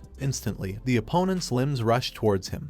But thanks to the score this time, they managed to repel the attack. Shin felt tired and in pain. It wasn't clear what Murasugi was muttering about, but his aggressiveness only increased. This time Shin armed himself with 3 blades of mycelium and decided to destroy the creepy monster. All attempts to hit the heart were unsuccessful, and the head of the monster was out of reach. So the guy decided to try to dissect the belly of the monster and thus weaken it. After a few seconds on the huge abominable body, there was a wide wound from which immediately gushed dark red liquid. But such a serious injury had no effect on the monster's condition. Noah noticed how exhausted Shin was, and he had been using his mushroom ability for too long without replenishing his strength. The girl didn't know how exactly to help her new friend, and suddenly at that moment the pig man appeared. Meanwhile, Shin determined that the weakest point of the monster is the head. After all, it is the head of this terrible creature protects better than other parts of the body. But it would be very difficult to cope with so many hands. Not a bad option was to attack from the back, but for this it was necessary to dodge all the limbs. Suddenly, a dagger flew at the monster's head, but one of the hands knocked the weapon away from the monster's head. Shin looked back and was surprised at what he saw. Noa and Tamiko were determined to fight the monster and help their friend win. Tamiko advised her Noa to watch the monster's movements carefully, for the hand couldn't be allowed to grab anyone. Shin was scared for his partners and ordered them to get away immediately. But at this moment, a huge number of long arms had already rushed towards the girl. The girl was able to fend off the blow with her shield and instantly, together with her furry friend, rushed to the side while signaling Abachi. A few seconds later, glass bottles sprinkled on the monster's head. The contents of the bottles eventually poured onto the monster and there was an odor of alcohol in the air. Abachi explained that it was very strong vodka. Immediately afterward, a fluffy white cat rushed forward and was determined to attack the huge monster. Shin didn't waste any time and also attacked the enemy and set it on fire. Bright flames began to devour the monster's huge body and a horrible scream was heard. Shin watched the twisted face of the creature that had recently been a human with a return. A precise and swift blade strike severed the monster's head and a fireball exploded the rest of the body. Shin looked at the monster's mangled body and decided that thanks to their combined attacks, they had managed to finish the creature off after all. After expending a huge amount of energy in this battle, Shin felt terribly hungry and drowsy, and his body instantly became weak and almost uncontrollable. Noa was happy and even hugged her new friend, admitting that she was very scared. Tamiko explained that everything was perfectly fine and they had managed to organize an attack with Abachi. Abachi revealed that he was a hunter from the Setagaya branch and was of the orc race. The pig man thanked everyone present for their courage and help. It was the first time Shin had seen an orc, but he was surprised by his polite demeanor, which didn't match his appearance at all. Abachi kneeled down and apologized for what had happened earlier, for he had been held hostage by the cursed gang leader. Shin asked the orc to calm down and explained that he had helped out just as nicely in that fight. Abachi noticed that the wounds on the guy's body had completely disappeared and realized that he had the mushroom-like ability to regenerate. Shin looked in amazement at the hostage the gang leader was using to manipulate the orc. A very beautiful cat named Yui apologized for the trouble they had caused with her orc friend. This was the first time Shin had seen a talking cat, and it was obvious that it was another magical beast of this world. Abachi explained that Yui belonged to the Keto tribe and they were good friends. As it turned out, the orc along with his feline friend were walking through the forest and ended up getting trapped by bandits. And then the gang leader tried to use Abachi's power to accomplish his goals. Yui admitted that she and her friend were careless and thus became hostages to the bandits. But Shin at this moment felt the urge to pet and stroke the cat. Tamiko at that moment advised her partner not to stare at the cat too much. As a result, the guy decided to pet his furry partner and relax and calm down a bit. Noa watched with interest as Shin showed affection and care for his friend. Then everyone began to discuss the event that had happened, for no one had ever encountered something like this before. It was clear that the dead gang leader had somehow turned into a monster, but exactly how it happened was unknown. Noa remembered hearing about a demonic disease once. It was a disease that could turn a dead person into a horrible creature. Abachi agreed with the girl, for he too had often heard of this effect. Experienced hunters who have been in the depths of the subway for a very long time can turn into deformed monsters after death. These creatures are no longer human. Abachi explained that he had never encountered such a creature and thought it was just an urban legend. But in any case, this event is extremely rare. And if rumors are to be believed, the affected patients might have suffered from auditory hallucinations before the onset of the disease. Shin thought about it and tried to remember if he had ever had similar symptoms. The guy remembered the monster's severed head and felt a strange sensation that was both frightening and exciting. Tamiko noticed her partner's condition and wondered if he was okay. But then the guy calmed down and the friends went to the city of Sugamo, which according to the experienced girl hunter was already not far away. For Shin it was a long-awaited moment, because he had long wanted to see the settlement of people and learn more details about the new world in which he found himself. The morning at the hotel was very pleasant. Shin hadn't slept in a comfortable bed in years and now felt rested and refreshed. Tamiko and Noa were still asleep. Shin felt attracted to the beautiful girl and was afraid that a situation might arise that he would regret. Tamiko was the first of the girls to wake up and immediately started to get excited. Shin at this point was embarrassed because he was looking at Noa's beautiful body. After a few minutes, the hunter girl woke up and noticed Shin's flushed face, but she didn't ask any questions. When the friends reached the town, they were met at the gate by armed guards with Kano the merchant. It turned out that the squad of soldiers did not dare to go in search of the bandits because they did not know their whereabouts, and as a result they decided to reinforce the security of the city gates. After Shin told about how he dealt with the bandits and the leader, he was asked to give details, but the boy asked to postpone the conversation until tomorrow as he was feeling very tired. Abachi helped to quickly check into an excellent hotel, and after that Shin and his friends were in a room where they could recover. The cuisine at the hotel was also top-notch. Shin enjoyed 3 bowls of flavorful crumbly rice. Tamiko also enjoyed her meal while continuing to chat. The seaweed was also very flavorful and complemented the rice perfectly. Shin was very tired on the first day and was unable to visit the hot springs, but now it was time to remedy that. Having spent many years in the dungeon, Shin very rarely washed himself. But now the hot water and real soap had finally completely washed away the long years of dirt. Sleeping on a clean and soft futon, eating a delicious meal for breakfast, and then relaxing in the pool, Shin decided that everything around it looked like some kind of. Tamiko was also excited and decided to jump into the water at a run. The furry rodent was making noise and running around as usual. The warm water was relaxing and peaceful. Tamiko looked at Noah's body with interest and marveled at the size of her beautiful melons. All of this greatly embarrassed and excited Shin, especially when Tamiko was sandwiched between Noah's 2 tempting watermelons. The guy was genuinely jealous of Tamiko and really wanted to be in her shoes. After her bath, Noah decided to head to the Hunters Guild office with Abachi. The girl promised to tell everything to the Hunters Guild and then advised the guy to go for a walk around the city. Noah offered to take some money bills and explained that each bill was equal to 10,000 yen. The guy looked at the 3 bills he received with surprise and decided to see what he could buy with the money. First, of course, he needed to buy clothes, and Noah advised him to go to a good commission store for hunters. Shin promised to return the money, but the girl was against it and reminded him that this money could be considered as gratitude for the rescue. Shin was very happy that the first person they met on the surface was this kind and beautiful hunter. It didn't take long to find the clothing store, thanks to Noah's precise directions, and Shin opened the doors and immediately spotted the vendor. The vendor was surprised by Shin's appearance and explained that he looked a lot like a wildling from Nakano. Shin didn't know who he was talking about and didn't really want to ask. Shin explained that he needed matching clothes as well as underwear and socks, with a budget limited to 30,000.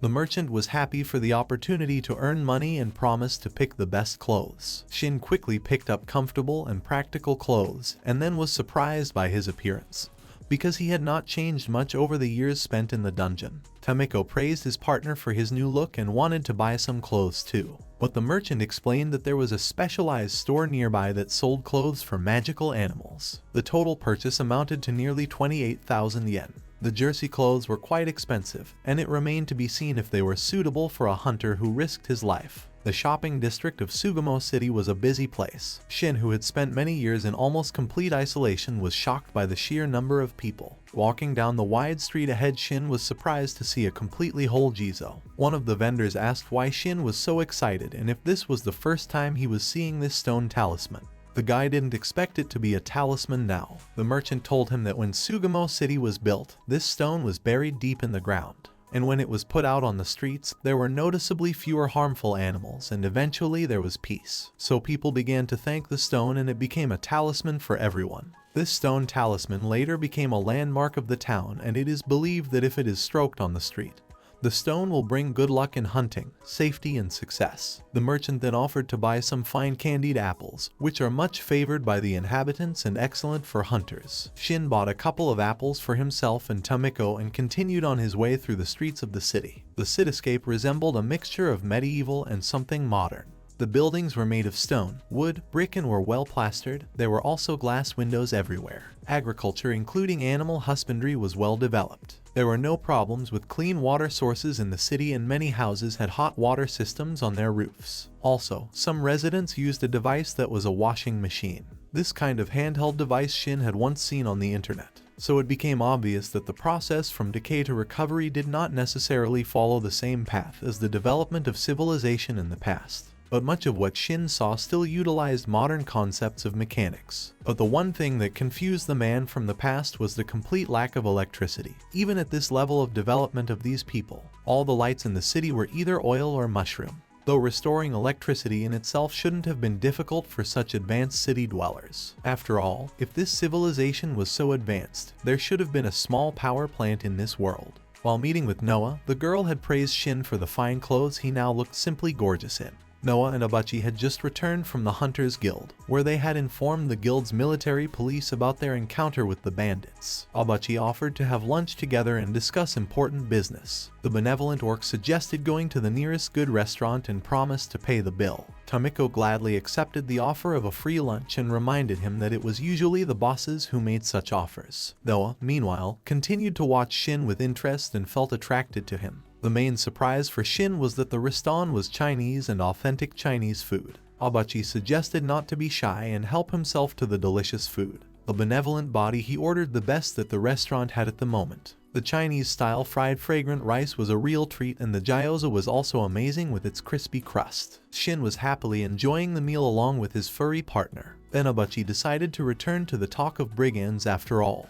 The orc explained that at Noah's suggestion, in order not to cause trouble for Shin, they had told the city authorities that they had basically handled the bandits themselves. Shin was grateful for that, because it was impossible to tell that he had slept in a dungeon for years and then gained incredible abilities. As it turned out, there was no monetary reward for destroying the bandits, but perhaps the city authorities would still provide a monetary gift, which Shin would eventually receive. Shin was grateful for this news because he really needed the money. Shin then thanked Abachi for his help and patronage. The affable chef wished all the guests a pleasant appetite and reminded them that his restaurant is always ready to offer an 8-course combination. Aruku praised the master of the kitchen for his great skills and excellent dishes. The chef was very pleased with the new guests, and after saying goodbye to the guests went back to the kitchen where the culinary masterpieces were being created. Tamiko noticed a strange way of talking to the owner of the place. Yui advised Tamiko to leave room in her stomach for a delicious dessert. Yui talked about the almond tofu that is served in this restaurant, and this dish is so delicious that it immediately melts in your mouth, giving incredible pleasure. Shin continued to scrutinize the talking cat, and he still really wanted to pet this cute animal. Then Abachi asked the boy how he liked the city tour and what interesting things he had seen. Shin confessed that he had enjoyed the lively and cheerful atmosphere of the city streets, and he had also noticed how fortified the city was and the prosperous center where trade was widespread. Abachi explained that hunters and traders gathered in this city and that it was a place where all kinds of goods could be found and a good time could be had. Abachi reminded again that his main job was related to the trade there in the city. Noah was happy to meet the experienced merchant and admitted that she had thought Abachi was a merchant from the beginning.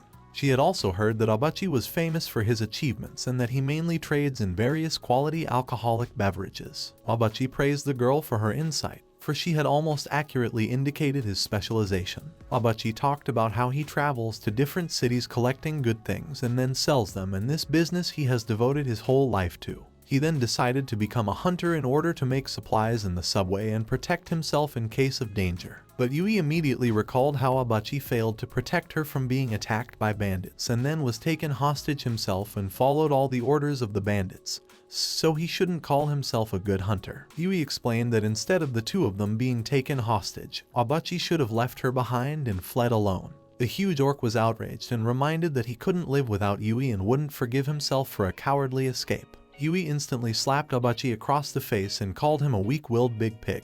But the slap from the cat actually pleased the huge orc, for Abachi considered it a display of love and passion and so was willing to do anything for his companion. Yui kept resenting and calling the huge orc her slave, but Abachi liked it all and asked to punish him even more. Shin, looking at this situation, decided that he still should not approach the talking cat, and would rather watch her from the side.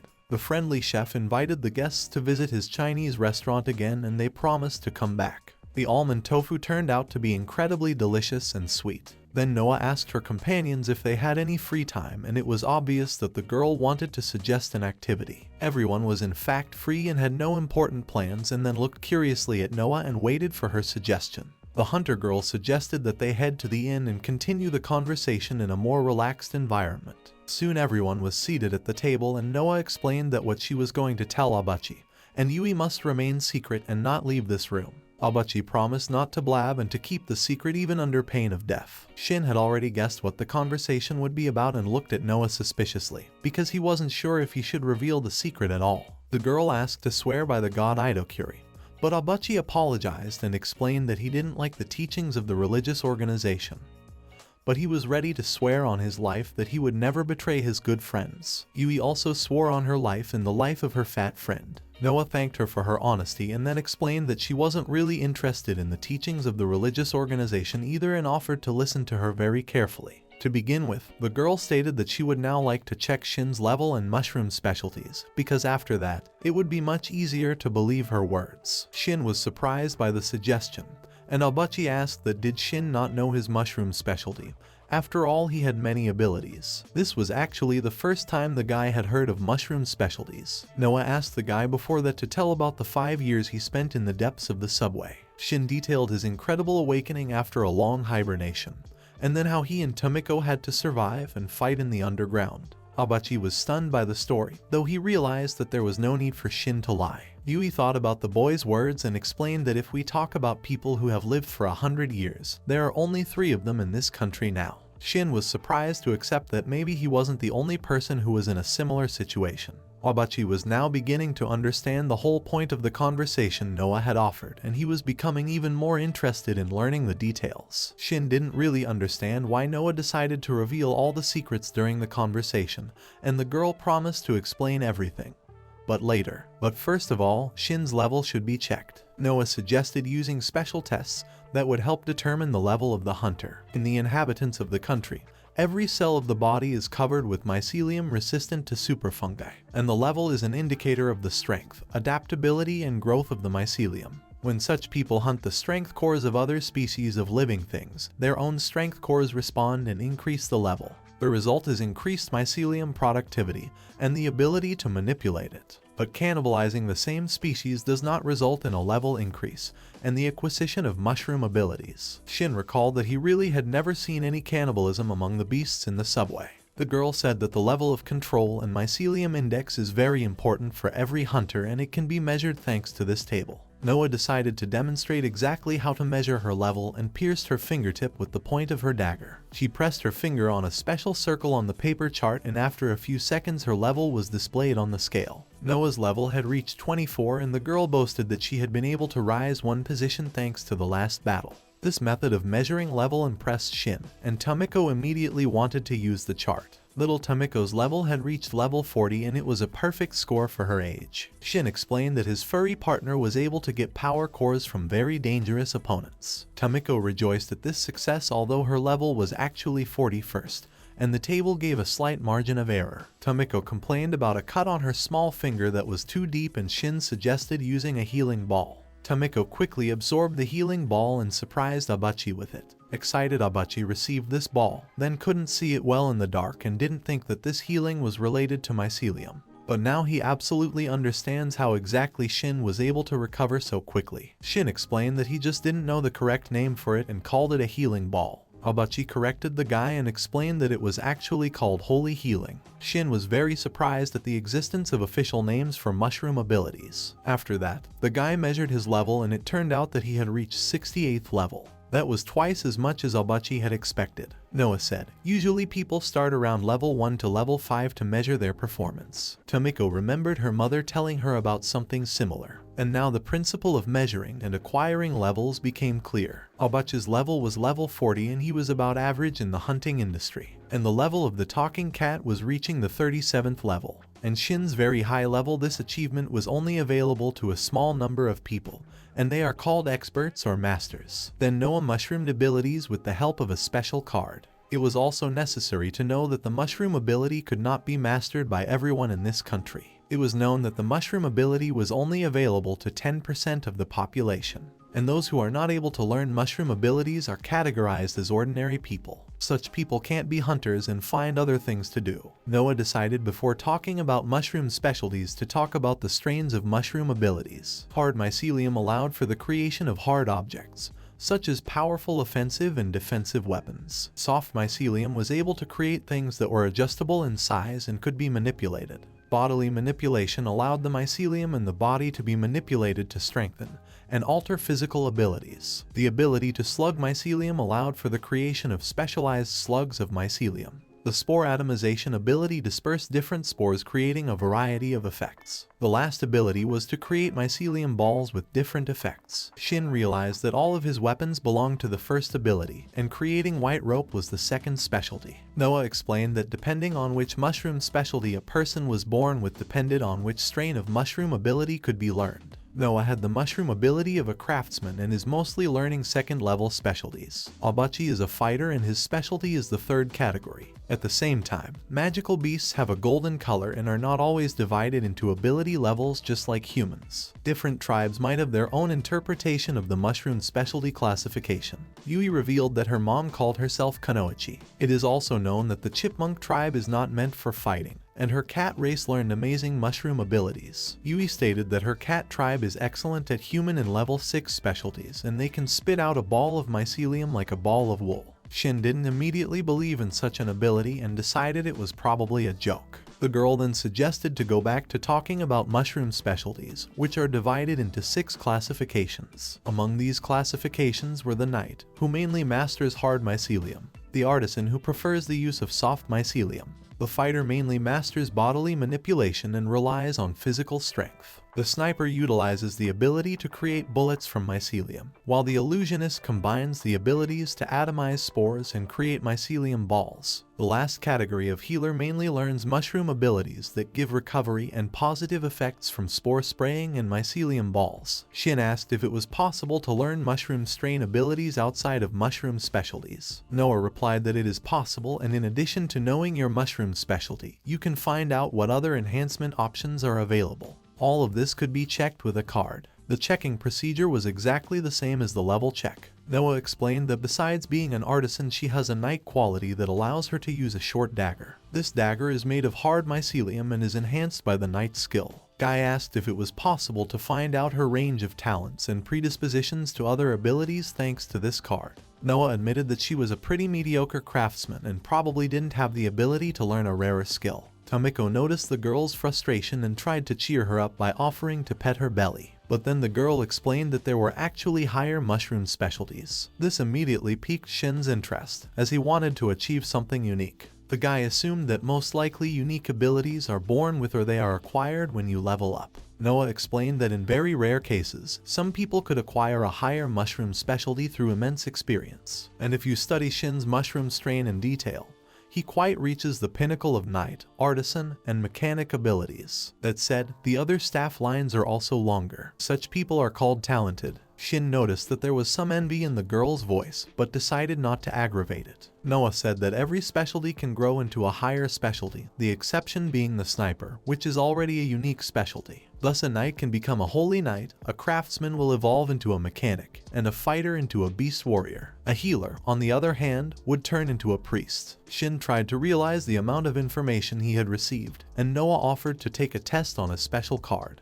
As soon as Shin touched the paper, absolutely all the lines rushed to their peak. This incredibly surprised everyone present, who had never seen such a thing before. Everyone stared at the neat piece of paper in silent amazement and realized that something strange had happened. Noah explained that Shin had a huge potential and it was impossible to measure it with this card. The girl then explained how out of the countless tribes that used to exist in the New Tokyo, only 12 remained, and it was the people from them who became the first leaders of the remaining major tribes. These people were considered the strongest militarily, and since then, not a single person with the highest mushroom specialty had appeared. That is why the name of this country, Idokuri, which means unwinding something, is called Idokuracy, meaning it is a country of warrior spinners. Therefore, Shin can rightfully consider himself the 13th person who has incredible abilities. Tamiko confessed that she would like to visit the Nakano forest. Shin decided that Tamiko wanted to go back to her home, where her mom was from. But the furry partner still wanted to be near Shin, especially since she really liked this one. Noah stated that she already knows that Shin is a centenarian and has seen with her own eyes how he used the mushroom immortality ability. It's far more powerful than typical enhanced healing or self-repair. Noah allows you to regrow even severed limbs, and if there are no critical wounds, you can safely continue fighting. Also, this ability almost completely stops the aging process. Immortality is a mushroom ability acquired only by the people of Idokurishi. The first tribal leaders and the previously mentioned special people had this ability. Currently, there are only 3 people who have lived such a long life, and they are the only Idokurishi in this world. Such a person is the governor of the New Tokyo, the founder of the religious organization of the subway, and the third person in that one of the oldest tribe of Nerima. These three are living witnesses of prehistoric times, and they were instrumental in the founding of New Tokyo. Shin was impressed by this story and began to feel his importance. As it turned out, in addition to the mushroom abilities of all strains, there are also unique skills such as immortality.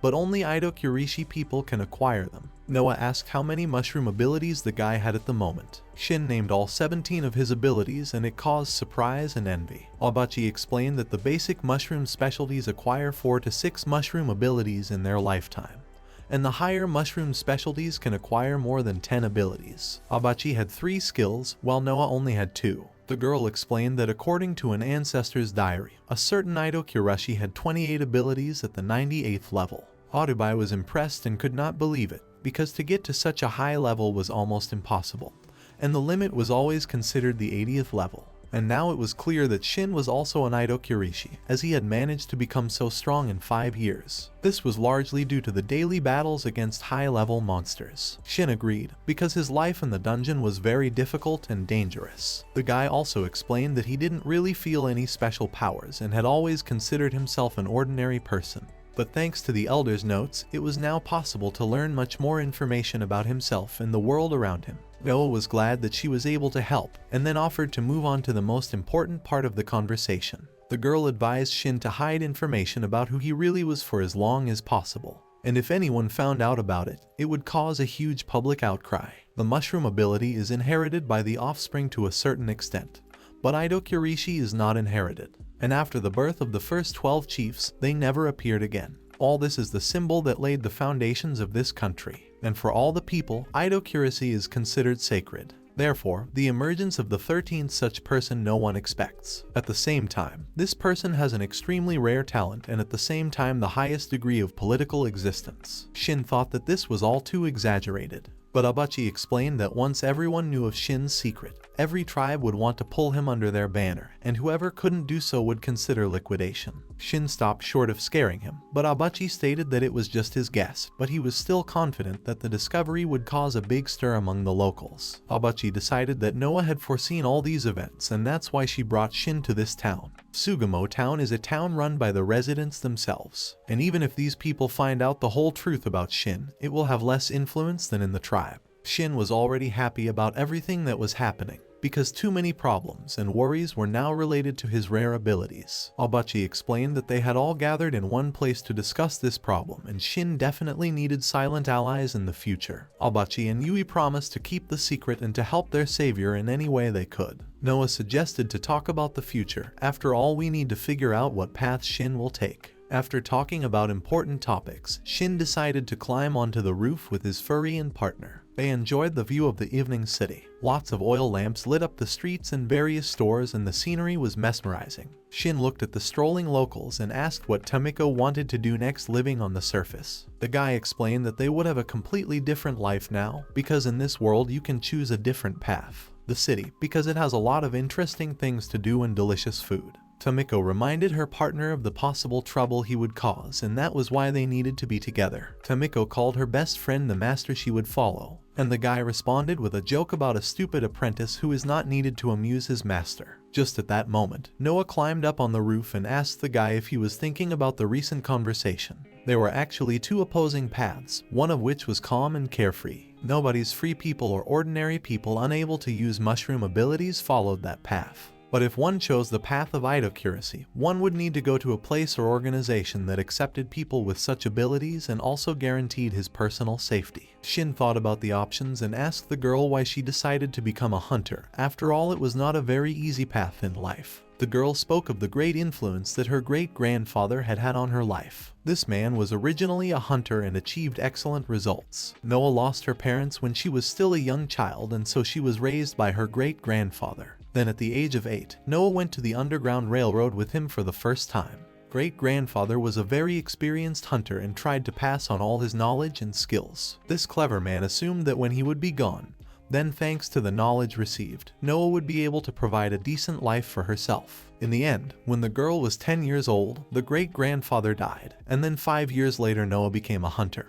because there is an age limit, and you cannot apply for people under 15 years old. At the initial stage, Noah faced tremendous difficulties, and it was so hard for her that one day she almost died hunting in the subway. But despite all the dangers and troubles, Noah really loved her job, especially she earned good money, and always had the opportunity to eat unusual food. Noah was reminded that she didn't have good skills as a craftsman, and so she tried to become stronger. In the end, the guy still decided to choose his path and wanted to become a hunter in this city. Noah was surprised to be reminded of the difficult path that Shin would have to go through. It would be all the more problematic to hide his unique mushroom specialty during guild registration. Shin still decided that instead of looking for a job and learning something from scratch, it would be better to use his accumulated experience from battles and hunting in the dungeon to become a hunter and find his purpose. That being said, Shin was very eager to meet other Idokurishi. Tamiko that the first thing they would do would be to go to the Nakano forest, and if there were any problems, together they would definitely deal with any enemy. Noah immediately wanted to travel with Shin and Tamiko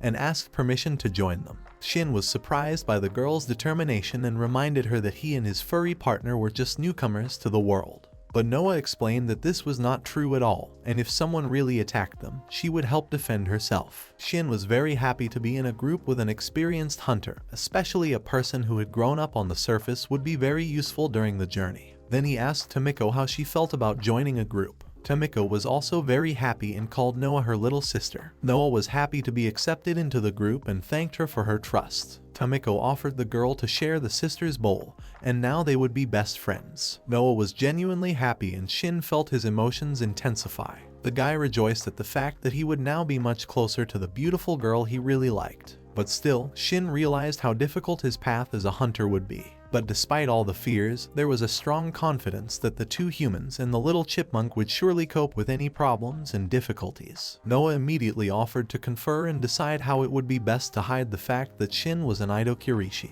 Tamiko supported the idea and Shin realized that his new life was starting with secrets. Arubai looked at the claws and fangs of the monsters, the petrified skin of the gargoyle, and the beautiful pearl pea. These things were quite valuable and very rarely seen. The price for everything could reach 1 million if one was lucky, but they could easily be sold for 700,000. Yui immediately explained that with this amount of money, it would be possible to rent an apartment in the city with furniture, as well as pay for her living and expenses for 6 months. The talking cat noticed the blood on the guy's nose and advised him to wipe it off. Shin was very happy to pay such a high price for his goods and decided to repay his debt to Noah and Abachi first of all, because they helped to pay for his accommodation in the hotel and bought new clothes with their money. Noah suggested Shin to make a cloak out of the monster's skin, because in rare cases it is possible to make items with special effects, and since it is the skin of an evolved species, maybe it will make a great item. Shin of course agreed, because he was interested in absolutely everything in this world. The girl asked to help sew 3 cloaks and monster skins, and that the craftsman should try especially hard for Tamiko. Arubai promised to solve this problem and use the services of a good tailor. But Tamiko suggested that when her partner used the properties of the mycelium, it would tear that cloak. That was a valid point, and the guy decided to add special holes on the sleeves, but that would have to be done after the clothes were already sewn. After that, Shin and Noah asked if he would determine an official name for his abilities. Shin decided that if he was going to become a hunter, then of course he needed to look into this matter. He really wanted to test everything and get answers to many questions. Shin thanked the girl for her concern and hoped that she would help him in becoming a hunter. Noah stepped into the role of teacher, remembered that the first specialty of regenerating immortality is only available to Idokurishi people. It also has the ability to grant a person almost eternal youth through very powerful healing powers. The second specialty of Battle Sword allows you to create a sword from mycelium and determine its shape. The third ability allows you to create a fireball whose damage increases depending on level. The fourth specialization, Round Shield, helps its master to defend himself with a shield made of mycelium. The fifth specialization is called Holy Healing and allows you to use a healing orb to regenerate your body. The sixth specialization allows you to create a war hammer, the hilt of which has the property of soft mycelium and is adjustable in length. It is worth remembering that different mushroom specialties usually have different physical capabilities, as well as mushroom abilities. The fighter is characterized by strength and endurance, the knight by strength and resilience, and the sniper by concentration and precision of movement. And while the tinker is characterized by agility and speed, he is not really suited for hand-to-hand combat, and is more of a supporting cast of the team. The girl then explained that she had never heard details about the Idokurashi before and there is no information in the encyclopedia. Therefore, there is no one to compare Shin to and it's not surprising because of his uniqueness. Noah suggested to go back to discussing mushroom abilities and reminded that the 7th skill allows you to create a thunderball that can hit several opponents at once, creating a chain lightning effect. The 8th ability created a large shield made of mycelium, capable of protecting its master much better than a normal round shield. The 9th specialty allowed for greatly enhanced jumping. Such a specialty was very popular in the bodily manipulation stamp. Noah admitted that she would really like to get her hands on this ability. The 10th ability that allowed the release of detection spores didn't have a specific name and it surprised Shin. Noah assumed that the ability was most likely related to the dust art, though this was the first time she had heard of such an ability. Noah had no idea how exactly the detection spores worked. Shin explained that somehow the spores were dispersed over an area, and then he had the shape and position of the object that was in contact with the spores appear in his head. The guy got excited when Noah called it a unique skill and he could keep the name spore detection. The 11th ability was the detoxification orb, which cleansed the body of poisons but did not cure diseases. The 12th ability was the creation of a smoke ball, which was useful for evacuation and for neutralizing disturbances. The 13th ability created special spores to repel beasts. The effect increased depending on the level of the enemy. Shin remembered that the effects of this ability didn't work at all on his little partner, who had been asleep the whole time and was now awake. Noah explained that this ability was ineffective on humans and magical beasts, and that it had to be taken into account when using it. Tamiko, despite her entreaties, still decided to continue sleeping as she was bored listening to all these details. The 14th ability was the mysterious white acorn. It was actually a white bullet that allowed one to act as a sniper. Shin decided to demonstrate the new ability and tried to put his power into this shot. As a result, the white bullet swiftly rushed forward and crashed into a thick tree trunk. The small white ball was deeply embedded into the thick bark of the tree. Shin figured that if you gave the ball a lot of momentum and heated it up, the bullet would bounce hard and fly. Noah reminded that the sniper's specialty is unique and only snipers can master the mycelium bullet skill. The girl was jealous and stated that it wasn't fair to have such an ability. Shin realized that this ability was much more powerful than Fireball and Thunderball, but the speed of this bullet was very low. Shin then tried to calm Noah's upset girl and asked her to stay with him for a little longer. Tamiko was still asleep and not paying any attention, and Shin resented such indifference from his partner. The 15th light blade ability was only available to a holy knight. Shin decided to demonstrate and cut down a huge tree with a single blow. Noah was very pleased with the result and called Shin a man who could tune out all hunters, although the guy himself thought that it wasn't his fault. The 16th ability allowed you to create extra arms from mycelium, and such a skill was only available to beast warriors. Shin easily created additional hands and even played a game with the girl. The last ability was the Iron Fist. Thanks to the high density and silver-colored mycelium, a fist capable of piercing through anything was created. This could only be done with the ability to create hard mycelium. Noah wrote down in her journal all the abilities she possessed and realized that the Idokurashi people were really going outside the rules. Tamiko admitted that having so many rare abilities caused envy and resentment, and so Shin should apologize. The guy offered to send his complaints to the subway god, though of course he has no problem apologizing. Tamiko, on the other hand, replied that they are not complaints, but grievances. Tamiko asked Noah to tell her about her mushroom abilities, but the girl apologetically explained that there was no description of the Carbuncle tribe's abilities in her book. Noah promised to find out more information about Tamiko's abilities when they were in town or at the nearby Nakano branch. Shin realized that there was another reason to go to Nakano. The girl then suggested adapting Tamiko's mushroom abilities with human names. Noah quickly compiled a list of Tamiko's skills, including enhanced hearing comparable to hearing enhancement, mycelium armor comparable to white armor or thorn armor. Squirrel sense was unique and unparalleled in humans. The reinforcement of the front teeth was analogous to an iron fist. The protective coloration did the same effect as invisibility. The chipmunk clone was analogous to the doppelganger ability. Tamiko felt great after appreciating her abilities and decided that a unique and beautiful female. But Shin made a joke and called her partner a fat hamster. Tamiko asked to be reminded again of the names of the abilities, since it was hard for her to remember them all. Noah promised to repeat this lecture at any convenient moment. Shin asked the girl to tell about her abilities, believe he never saw them. Noah was shy and called her abilities absolutely useless compared to Shin's skills, and there was no point in talking about them. The guy realized that all this only upset Noah and offered to have a delicious meal, but the girl still decided to talk about her skills. The dagger allowed you to get a blade 20 centimeters long. Noah could also create a white rope that could be 30 meters long. The specialty of an artisan wasn't really suited for battles and wasn't taken seriously, but Shin decided that Noah's abilities would definitely come in handy. The guy asked Noah not to worry, because he had gotten all the abilities she wanted while living in the subway. Noah then picked herself up and perked up, and Shin asked about the nature of how the abilities came about. The guy explained that he understood how mycelium parasitizes the human body and it allows for different abilities. Shin didn't understand why the mycelium weapons have the shape of human weapons and how it even happens. The shape of the weapons turns out so perfect that the blades and other items can be compared to an encyclopedia. And if you just use mycelium, each could have a more free form. Noah explained that the principles and essence of both mushroom abilities and mycelium are still a mystery, and so many scientists are working to unravel these ancient mysteries. Shin decided that if no one had managed to figure it out in 100 years, then he's a total newcomer to this world. Surely he wouldn't be able to figure it out. Tamiko got tired of talking and reminded him of her hunger, but Shin asked her to behave more decently if she didn't want to get slapped. Shin eventually decided that the mushroom abilities resembled some sort of artificially created game.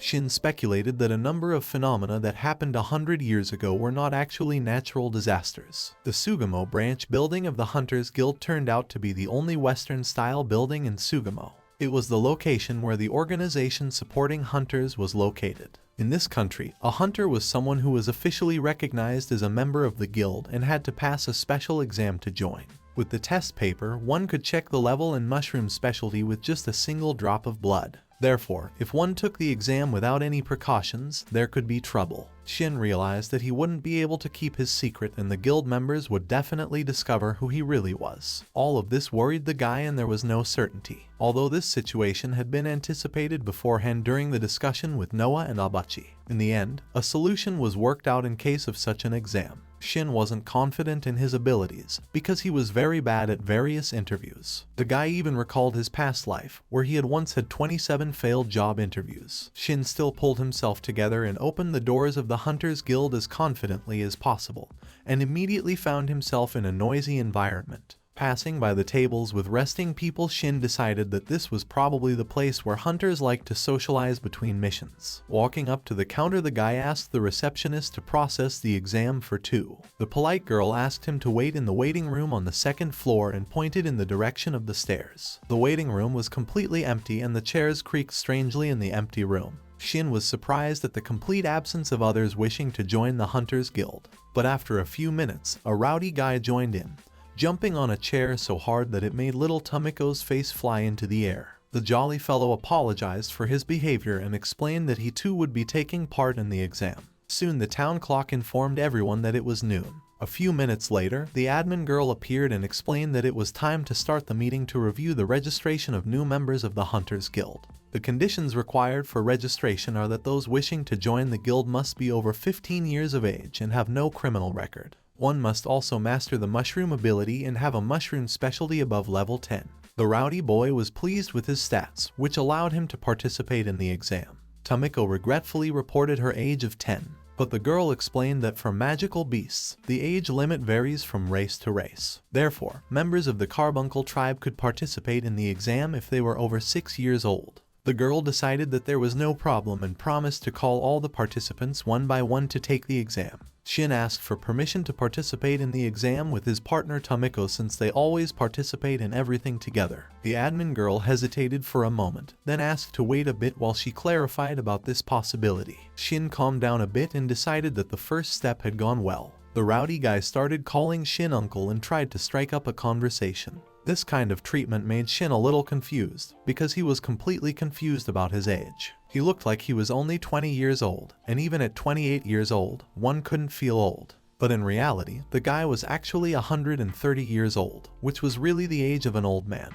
The cheerful guy claimed that he was only 18, and this embarrassed Shin even more. Although Noah was also that age, but she was much smarter. Shin explained that he was 28 years old. The rowdy guy was very surprised and asked what in that case Shin had been doing all this time. But Shin couldn't tell about his deep sleep, which lasted an incredibly long time. Tamiko stated that she was only 10 years old, but the guy stated that he meant level, not age. Shin only now realized that the conversation was actually about levels and became even more outraged at the stranger's stupidity. Tamiko proudly declared her 40th level, and that really delighted the rowdy guy, who immediately asked her to tell him how she managed to reach that level. Tamiko started to tell about how she was born in the subway 5 years ago, and then her best friend.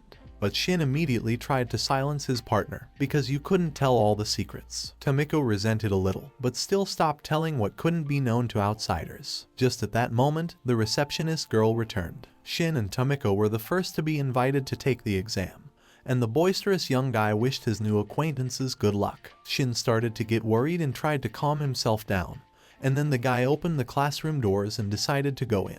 In the spacious room, Shin was greeted by two completely different girls who offered to sit down on a vacant seat. One of the girls thanked Shin and Tamiko for attending today's Hunters Guild registration review meeting. The blonde girl introduced herself as Kaike and explained that she was in charge of interviews, and the brunette girl Ayamoto was the representative of the Sugamo Union members. She was to attend the interview as a witness. Shin was surprised at such careful attention to himself and thanked for the opportunity. Shin immediately remembered Arubai telling him that he had been told by an acquaintance that not only the paper tests were important, but also the questionnaire filled out by the interviewer. The paper tests are made from target plants. Like mycelium weapons, this paper decomposes after a certain time and therefore does not last long. Therefore, if a person confirms their rowing specialty on the spot, they will be issued papers without using the test paper, and this is a loophole to pass the exam. So to pass the exam successfully, one could be cunning and resourceful. Kaike suggested to start the interview. The girl suggested to check Shin and Tamiko's mushroom specialties and levels for starters. Shin decided to make sure to declare a fake mushroom specialty before using this test paper. Kaike suggested using a sharp needle specially made for the exam. Shin quickly pricked his finger while Tamiko used her sharp teeth. As she did so, the furry partner felt Ayamoto's displeased look on her face. The table on the special card could only measure levels up to the 50th, and it seemed odd. After a few seconds, Shin and Tamiko started measuring their levels. The girls' examiners were surprised at the result of the test, because Shin's level reached the maximum level on the card, while Tamiko's level stopped at the 40th. The girls couldn't believe that the newcomers who came for the interview had level 50 and level 40, because this had never happened before. Shin apologized for not immediately telling them about his high level because he wasn't sure of his abilities. Ayamoto continued to be indignant and asked if it was possible that Shin was above the 50th level. The boy replied that anything could be possible. Ayamoto ordered her partner Kaike to immediately prepare another test card, or preferably 3 pieces at once with a level limit of 100 units. Shin continued to worry, but he was happy that everything was going exactly as he had planned and that he would be able to pass the exam without revealing his secret. Shin had managed to impress the girls without revealing his high level, and now they could move on to the next stage. A few minutes later, Kaike returned with the exam cards and handed them to Ayamoto. The attractive brunette's level turned out to be 52nd, and that was normal for a union representative. Shin noticed that Ayamoto's age was about exactly the same as Abachi's. The girl, as it turned out, personally decided to check the correctness of the readings on the card, and then asked Shin to repeat the measurement of her level. The guy smilingly asked to give him another sharp button, as his self-healing ability had already healed the small wound on his finger. But of course this was all thanks to the immortality ability. Feeling the unpleasant puncture in his finger once again, Shin repeated the level measurement procedure, and now the index quickly surpassed the 65 unit mark. Shin's 68th level incredibly impressed the two girls, who continued to disbelieve what was happening. Kaike looked on suspiciously and asked if she understood correctly that he was an unregistered member of the Free People and belonged to another branch of the guild. Shin replied that this was his first time visiting the Hunters Guild and he had never registered before. Kaike continued to scrutinize the applicant and stated that all the information on the form was spelled correctly. Shin decided that everything was going very easily at this point. Tamiko meanwhile checked her level indicator once more, which had not changed in any way from the previous measurement. Tamiko complained about the pain in her paw. The double puncture was too painful. Kaike apologized for the inconvenience, and Shin decided to help his furry partner and heal the wound on her paw. Shin quickly created a healing ball, doing it as slowly as possible. The girls were fascinated by the guy's holy healing ability and immediately recorded on the form that Shin had a specialty as a healer or priest. Shin explained to the surprised girls that he was actually a holy knight, and for more effect showed the mycelium developing from his hand. After a few seconds, a blade made of mycelium was in his hand and it made Kaik shriek in surprise. Shin apologized for the sudden appearance of the weapon and explained that the battle sword wasn't the only weapon he could demonstrate. Shin quickly created 2 kinds of shield as well as a battle hammer. The guy also talked about his ability to self-heal and detoxify from any poisons. Kaik took careful notes of all the information and was delighted at the appearance of such a capable newcomer. The guy meanwhile talked about how he could use jump, beast retreats, and light blade ability. Ayamoto was very interested in the light blade and asked for a demonstration. A few seconds later, the room lit up with a bright light and in the guy's hand was a beautiful sword. With just one stroke of the light blade, Shin was able to cut through a round shield of mycelium, once again impressing the young girls. Ayamoto was completely convinced of the guy's abilities as a holy knight, and also believed in his 68th level. Ayamoto apologized for her disbelief. She really doubted that Shin was telling the truth. The guy asked the girl not to worry. After all, Ayamoto should be demanding taking the exam. Shin was actually very happy about his success. After all, the confusion of the examiners from his excellent abilities should make the girls believe that he is actually a holy knight. Ayamoto admitted that she still couldn't get rid of the thought that everything that was happening was too unprecedented, even for the Hunters Guild. At this moment, Shin felt a sense of excitement, expecting something unforeseen. The beautiful brunette stated that she apologized for her distrust, but still wanted to offer something out of the ordinary. Ayamoto explained that she wanted to personally test the reality of Shin's abilities and offered to fight her in a duel of wits. This definitely came as a surprise to Shin, as he hadn't even thought of the duel. The guy was very surprised, for he didn't expect a sumo power fight. Ayamoto asked if Shin didn't know about it. Sumo is the national sport of the New Tokyo, which was a competition of strength and skill within a certain ring. It came as a surprise to Shin that sumo wrestling could survive all the cataclysms. But as it turned out, in the new world there were significant differences, and during the fight fighters crossed swords and threw balls of mycelium at each other, and when one of the 2 opponents was unable to fight, the fight ended. Shin decided that this was really sacrilegious behavior in the sacred sumo ring, and it was ruining the classic look of this ancient fight. Kaik explained that Ayamoto only challenges strong people and it's a favorite pastime for this girl. Shin was then asked to put on gloves and a loincloth. Kaik revealed that sumo hunter competitions are often held. Ayamoto is the previous winner of this branch of the guild and she was nicknamed Queen Yokozuna Sugamo. All of this only added to Shin's excitement, as he didn't have much hope of winning. Ayamoto explained that her deputy uncle had gotten away, and now she was the highest leveled beast warrior in this city. Shin was aware of the fact that beast warrior was the highest specialty of a fighter. Kaik explained that winning or losing this fight wouldn't affect the results of the exam in any way, and so Shin didn't have to worry about it. Ayamoto still explained that if Shin didn't show his true strength, he might get hurt during the fight, and that would certainly interfere with the interview. Shin accepted the challenge and decided not to give in to the seductive brunette. Ayamoto warned that in any case this bout is just a test of strength, and so there should be no eye, groin or bite blows. There would also be no mushroom abilities allowed. The girl suggested to make the match fair and with no hard feelings towards each other. Kaik wanted to talk about the rules, but Ayamoto told her not to let this moment pass and not to waste time. Eventually, after a few minutes of exchanging glances, the opponents heard the command to start the match. Ayamoto instantly rushed to the attack and it came as a surprise to Shin. The girl's punch was so strong that Shin flew back and felt an unpleasant pain in his body. Trying to stop as quickly as possible, Shin decided that he hadn't crossed the ring line after all. Kaik, meanwhile, was acting as referee and watching the fight closely, but Shin was unable to rest, as Ayamoto continued her rapid attacks with a series of strikes, trying to stun her opponent. Shin decided to maneuver and tried to avoid his opponent's advances, but Ayamoto tried so hard to continue her series of strikes, but at some point she felt a counter punch from Shin. But despite trying to resist, Shin still felt heavy blows that were much stronger than Abacha's, and the girl's speed was too enormous and resembled the movement of beasts from the depths of the subway.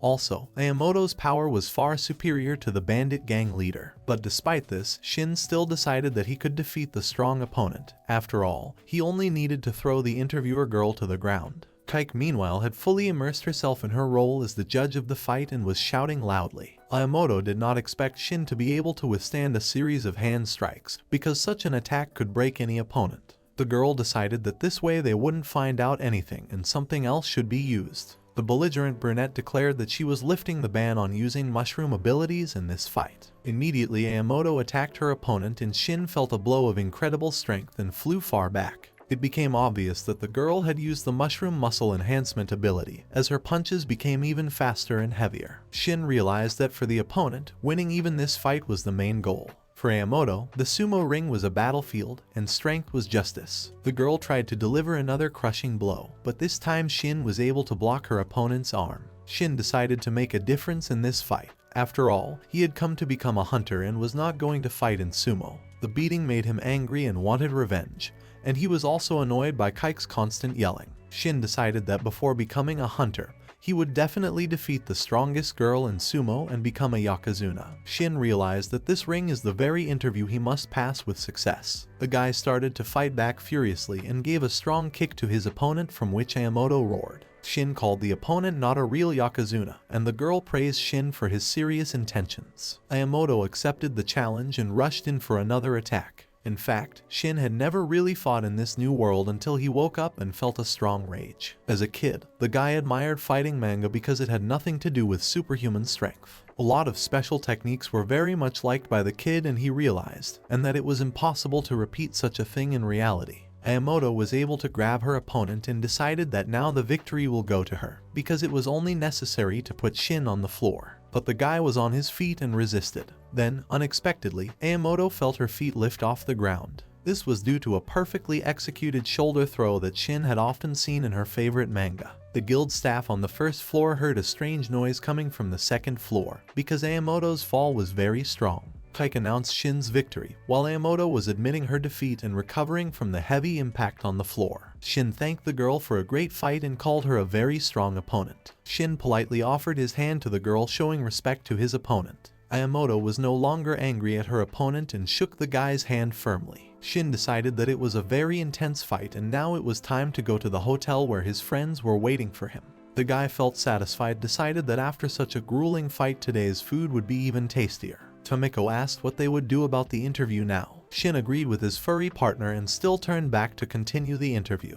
But before he did, he had to put the furniture back. Ayamoto even had time to go to the other room and report her defeat. Kike apologized for everything that had happened, for they had undeniably deviated from the usual exam. So as an employee of the guild, she feels her guilt, and it was impossible to get carried away and forget her duties. In the end, it was known that Shin came from a settlement in the northeast of the Ikebukuro tribal territory. Kike asked the boy to tell his life story. This was the second obstacle to becoming a hunter, for Shin certainly couldn't tell the whole truth. The prepared story was as follows. Shin was born 28 years ago in a small settlement located nearby in the tribe's territory. According to the prepared story, Shin had never known his mother and was raised by his hunter father. The father was from a free people without citizenship. When Shin was 5 years old, he began to go hunting with his father and learn the skill of hunting beasts. But one day a large beast attacked the settlement while Shin and his father were hunting. This attack was so unexpected that it caused many casualties. The few residents of the settlement who managed to survive left their homes and moved to the territory of the Ikebukuro tribe.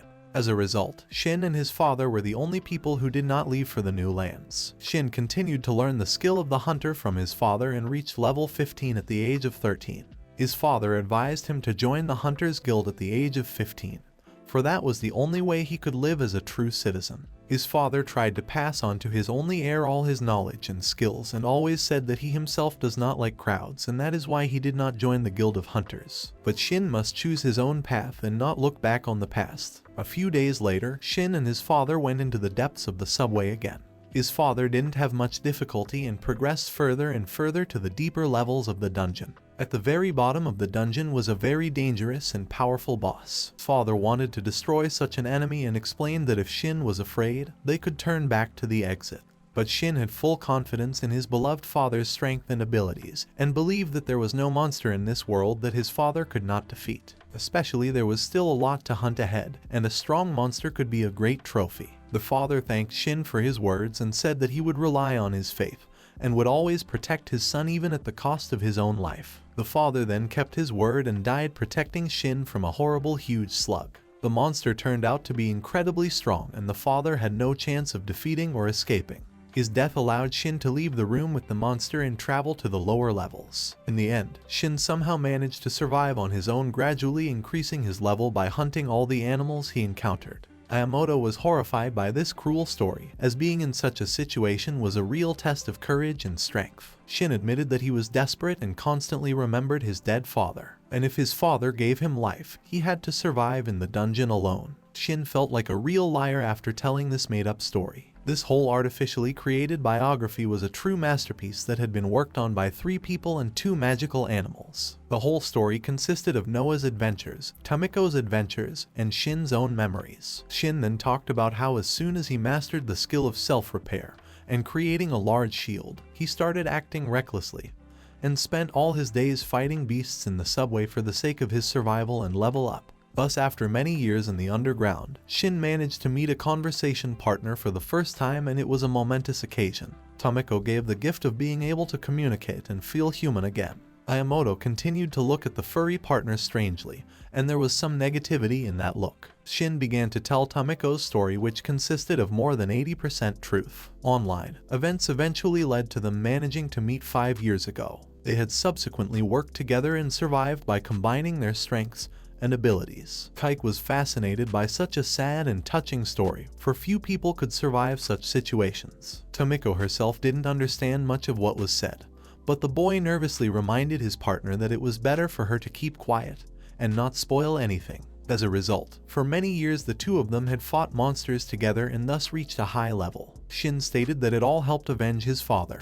Ayamoto asked that was it really possible for Shin to defeat a huge slug all by himself. Tamiko recalled her involvement in the battle with the giant slug as well. This made the beautiful brunette even more embarrassed and still apologized to Tamiko. Isekai'd decided to report this to the guild headquarters, if it was all true of course. But Shin explained that he didn't have any proof that the huge monster had been destroyed, because there was nothing left where the slug had been. In fact, the guy didn't want to draw unnecessary attention to himself. Then Shin told about how on the way to the surface they met a girl hunter, and then together they went to the city. Ayamoto immediately recalled a report that indicated that a passing hunter and a free man had subdued the brigands of the Bezrukov gang. Shin admitted in his Station U their battle, from which the brunette was no longer so much surprised. Tamiko reminded himself again of himself and his role in the battle with the brigands. He decided that he had managed to fulfill the main goal for getting into the Hunters Guild, and now it remained to wait. The 2 girls' examiners. Ayamoto stated that the whole thing was too ridiculous to be a fictional story, though such a story was more like a heroic tale. Therefore, the only thing left to do is to believe everything they heard and admit that Shin's strength is real. Unexpectedly, Isekai'd inquired about the real name of Shin's father. The guy was a bit confused and gave the name of his real father from his past life. After that, the curious blonde asked about the name of Tamiko's parents and what tribe they belonged to. Tamiko could barely remember the name of the tribe, but clearly gave the name of her mother and father. Isekai'd carefully wrote down all this information in her notebook and ended up thinking, because it was all very mysterious and strange. Eventually, after a few minutes, the beautiful blonde stated that this was the end of today's interview and she was grateful to Shin and Tamiko for their hard work. Ayamoto was still wary and visibly unhappy about something. Isekai'd explained that Shin and Tamiko would definitely receive notifications of acceptance or rejection and application, but it would be a little later. The help in defeating the brigands would be taken into consideration, as well as the skills displayed during the fight with Ayamoto. Shin realized that he had provided all the information possible to learn about his identity, but the shrewd blonde decided to ask one more thing of the aspiring hunter. Isekai'd asked what kind of hunters Shin and Tamiko wanted to become in the future, and why they had decided to join the guild in the first place. The girl's gaze was so penetrating that Shin thought she could read minds. The guy ended up admitting that he wasn't quite sure what he was thinking. The girl thanked him for his honest answer and then turned to Tamiko. The little furry representative of the rodent family confessed that her main goal was to become the perfect partner for her friend Shin, because that's what her mom was like. Shin was very worried that Tamiko might have said something unnecessary, but in fact the furry partner handled it perfectly. Isekai'd asked to wait for 1 minute, and then began to think about all the information she had received. Tamiko's skill level was incredibly great, despite being of a race not suited for combat.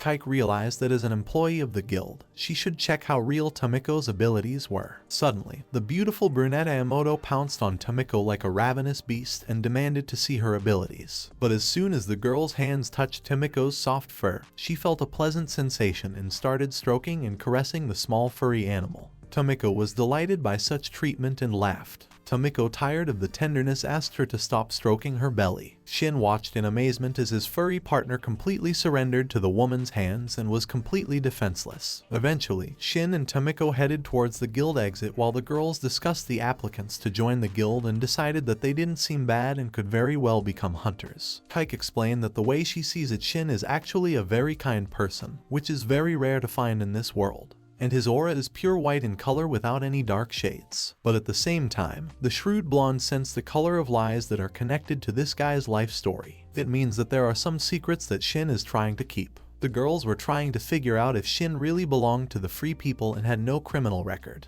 Just at that moment, a guild deputy approached the girls. The confident man took the biographies of the guild applicants and quickly read through them. After a couple minutes, the deputy said that he was surprised to see such a high level of free man, and that the biography was interesting. The deputy then wondered why a talented girl like Isekai'd would doubt her decision. Though of course this guy looks a bit strange and there is some mystery in him. One of the experienced hunters returned to the guild to greet the resting guild members. After a short rest, they went on a joint mission as a team.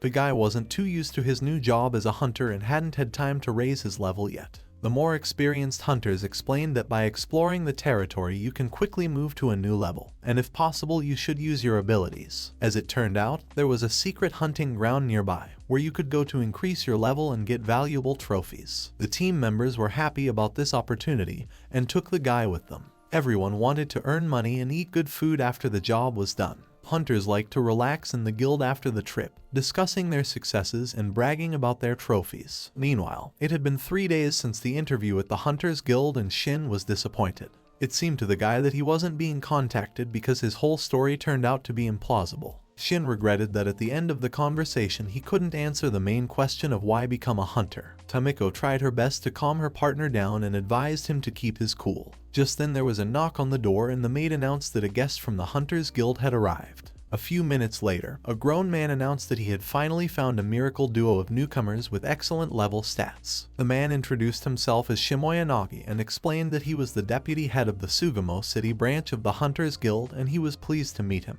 Shin was incredibly surprised to meet such an important person, as the guild deputy was the strongest sniper in the city, nicknamed Shooting Willow. Shimoyanagi took out an envelope and said that he was holding the results of a recent interview and had personally decided to inform the guild of the guild's decision. At this moment, Shin and Tamiko felt intense excitement and anxiety. The deputy guildmaster of the Hunters Guild, smiling kindly, stated that an additional exam was required, and now Shin and Tamiko had to go with him to the depths of the dungeon. No one expected such a thing, and Shin felt his hands begin to tremble with excitement. As a result, Shin along with his furry partner immediately joined the deputy head of the guild and set off. Shimoyanagi led his companions to the entrance of the subway and explained that this new passage had been found last month, and so far the guild member had only managed to check it up to the 9th floor. As it turned out, the inside of this new passage was full of nasty monsters, and so it was not possible to fully explore the new territory. The guild deputy explained that he needed help hunting monsters while exploring, and that was the extra exam for Shin and Tamiko. Shin realized that this was a very responsible assignment and asked if they would really be suitable as a partner for the guild deputy. But Shimoyanagi advised the guy not to be unduly modest, since he possessed level 68 and his partner level 40. The guild deputy admitted that he himself was level 69, so they would be a perfect match. Tamiko offered to take Noah with her, as she was an experienced hunter and would help her navigate. Shin reminded her that this was their exam and they should handle the challenges on their own.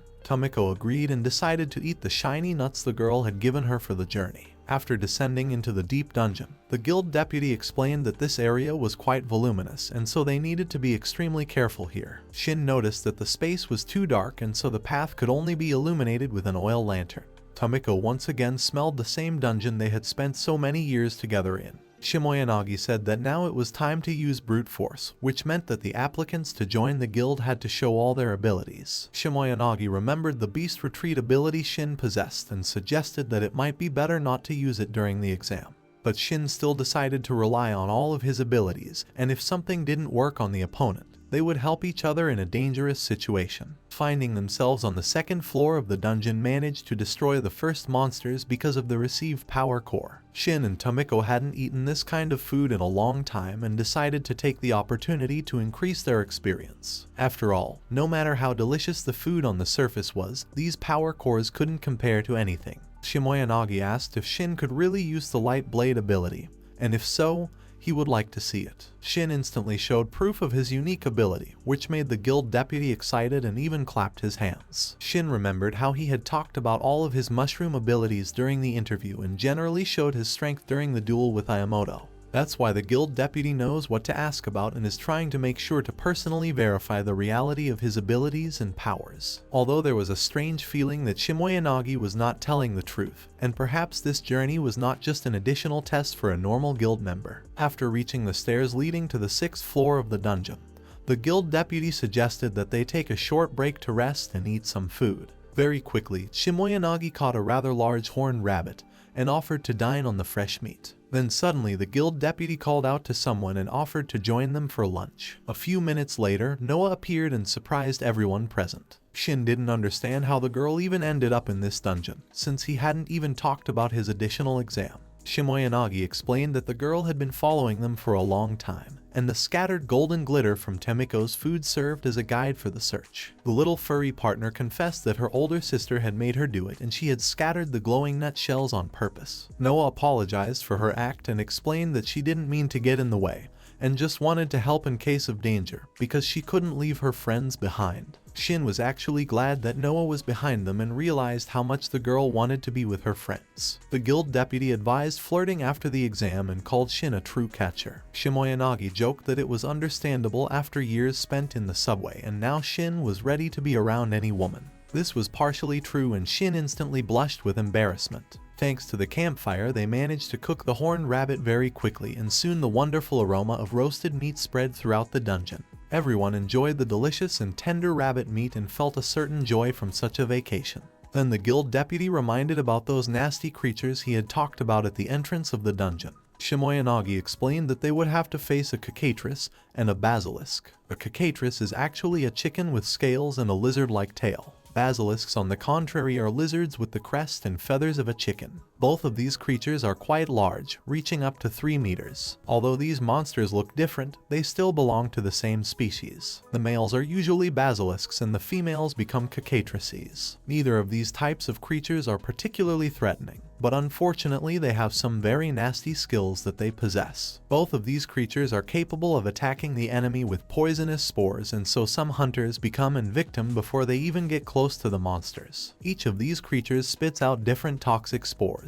The basilisk's breath is highly toxic, causing severe pain and nerve paralysis. And even with resistance to poison, it is quite difficult to deal with such an infestation. That's why it needs to be treated with detoxification abilities. All of this sounded really creepy, but even more troublesome is the cockatrice. The slime of this vile creature that solidifies when it hits its victim is commonly known as stone treatment. This substance is hard enough to keep even vanguards of teams from moving forward, and yet this substance has toxic effects. Noah joked about how it was really entertainment for the guild's deputy director to lecture newcomers, and he could get bonuses for such stories. Shimoyanagi appreciated the girl's joke and then stated that these creatures are called vanguard assassins. Therefore, a knight and a fighter are completely unsuitable for facing such an opponent. And so for many guild members, fighting such creatures is incredibly difficult, and until they manage to reduce the number of such creatures will be banned from the 8th floor and below. The stairs on the 9th floor were also blocked, as no one wanted to allow useless casualties among the guild members. Shin recalled that he was a holy knight, but the deputy head of the guild immediately explained that Shin possessed a level above the 60th level, and the most important thing is that he possesses the ability to detoxify,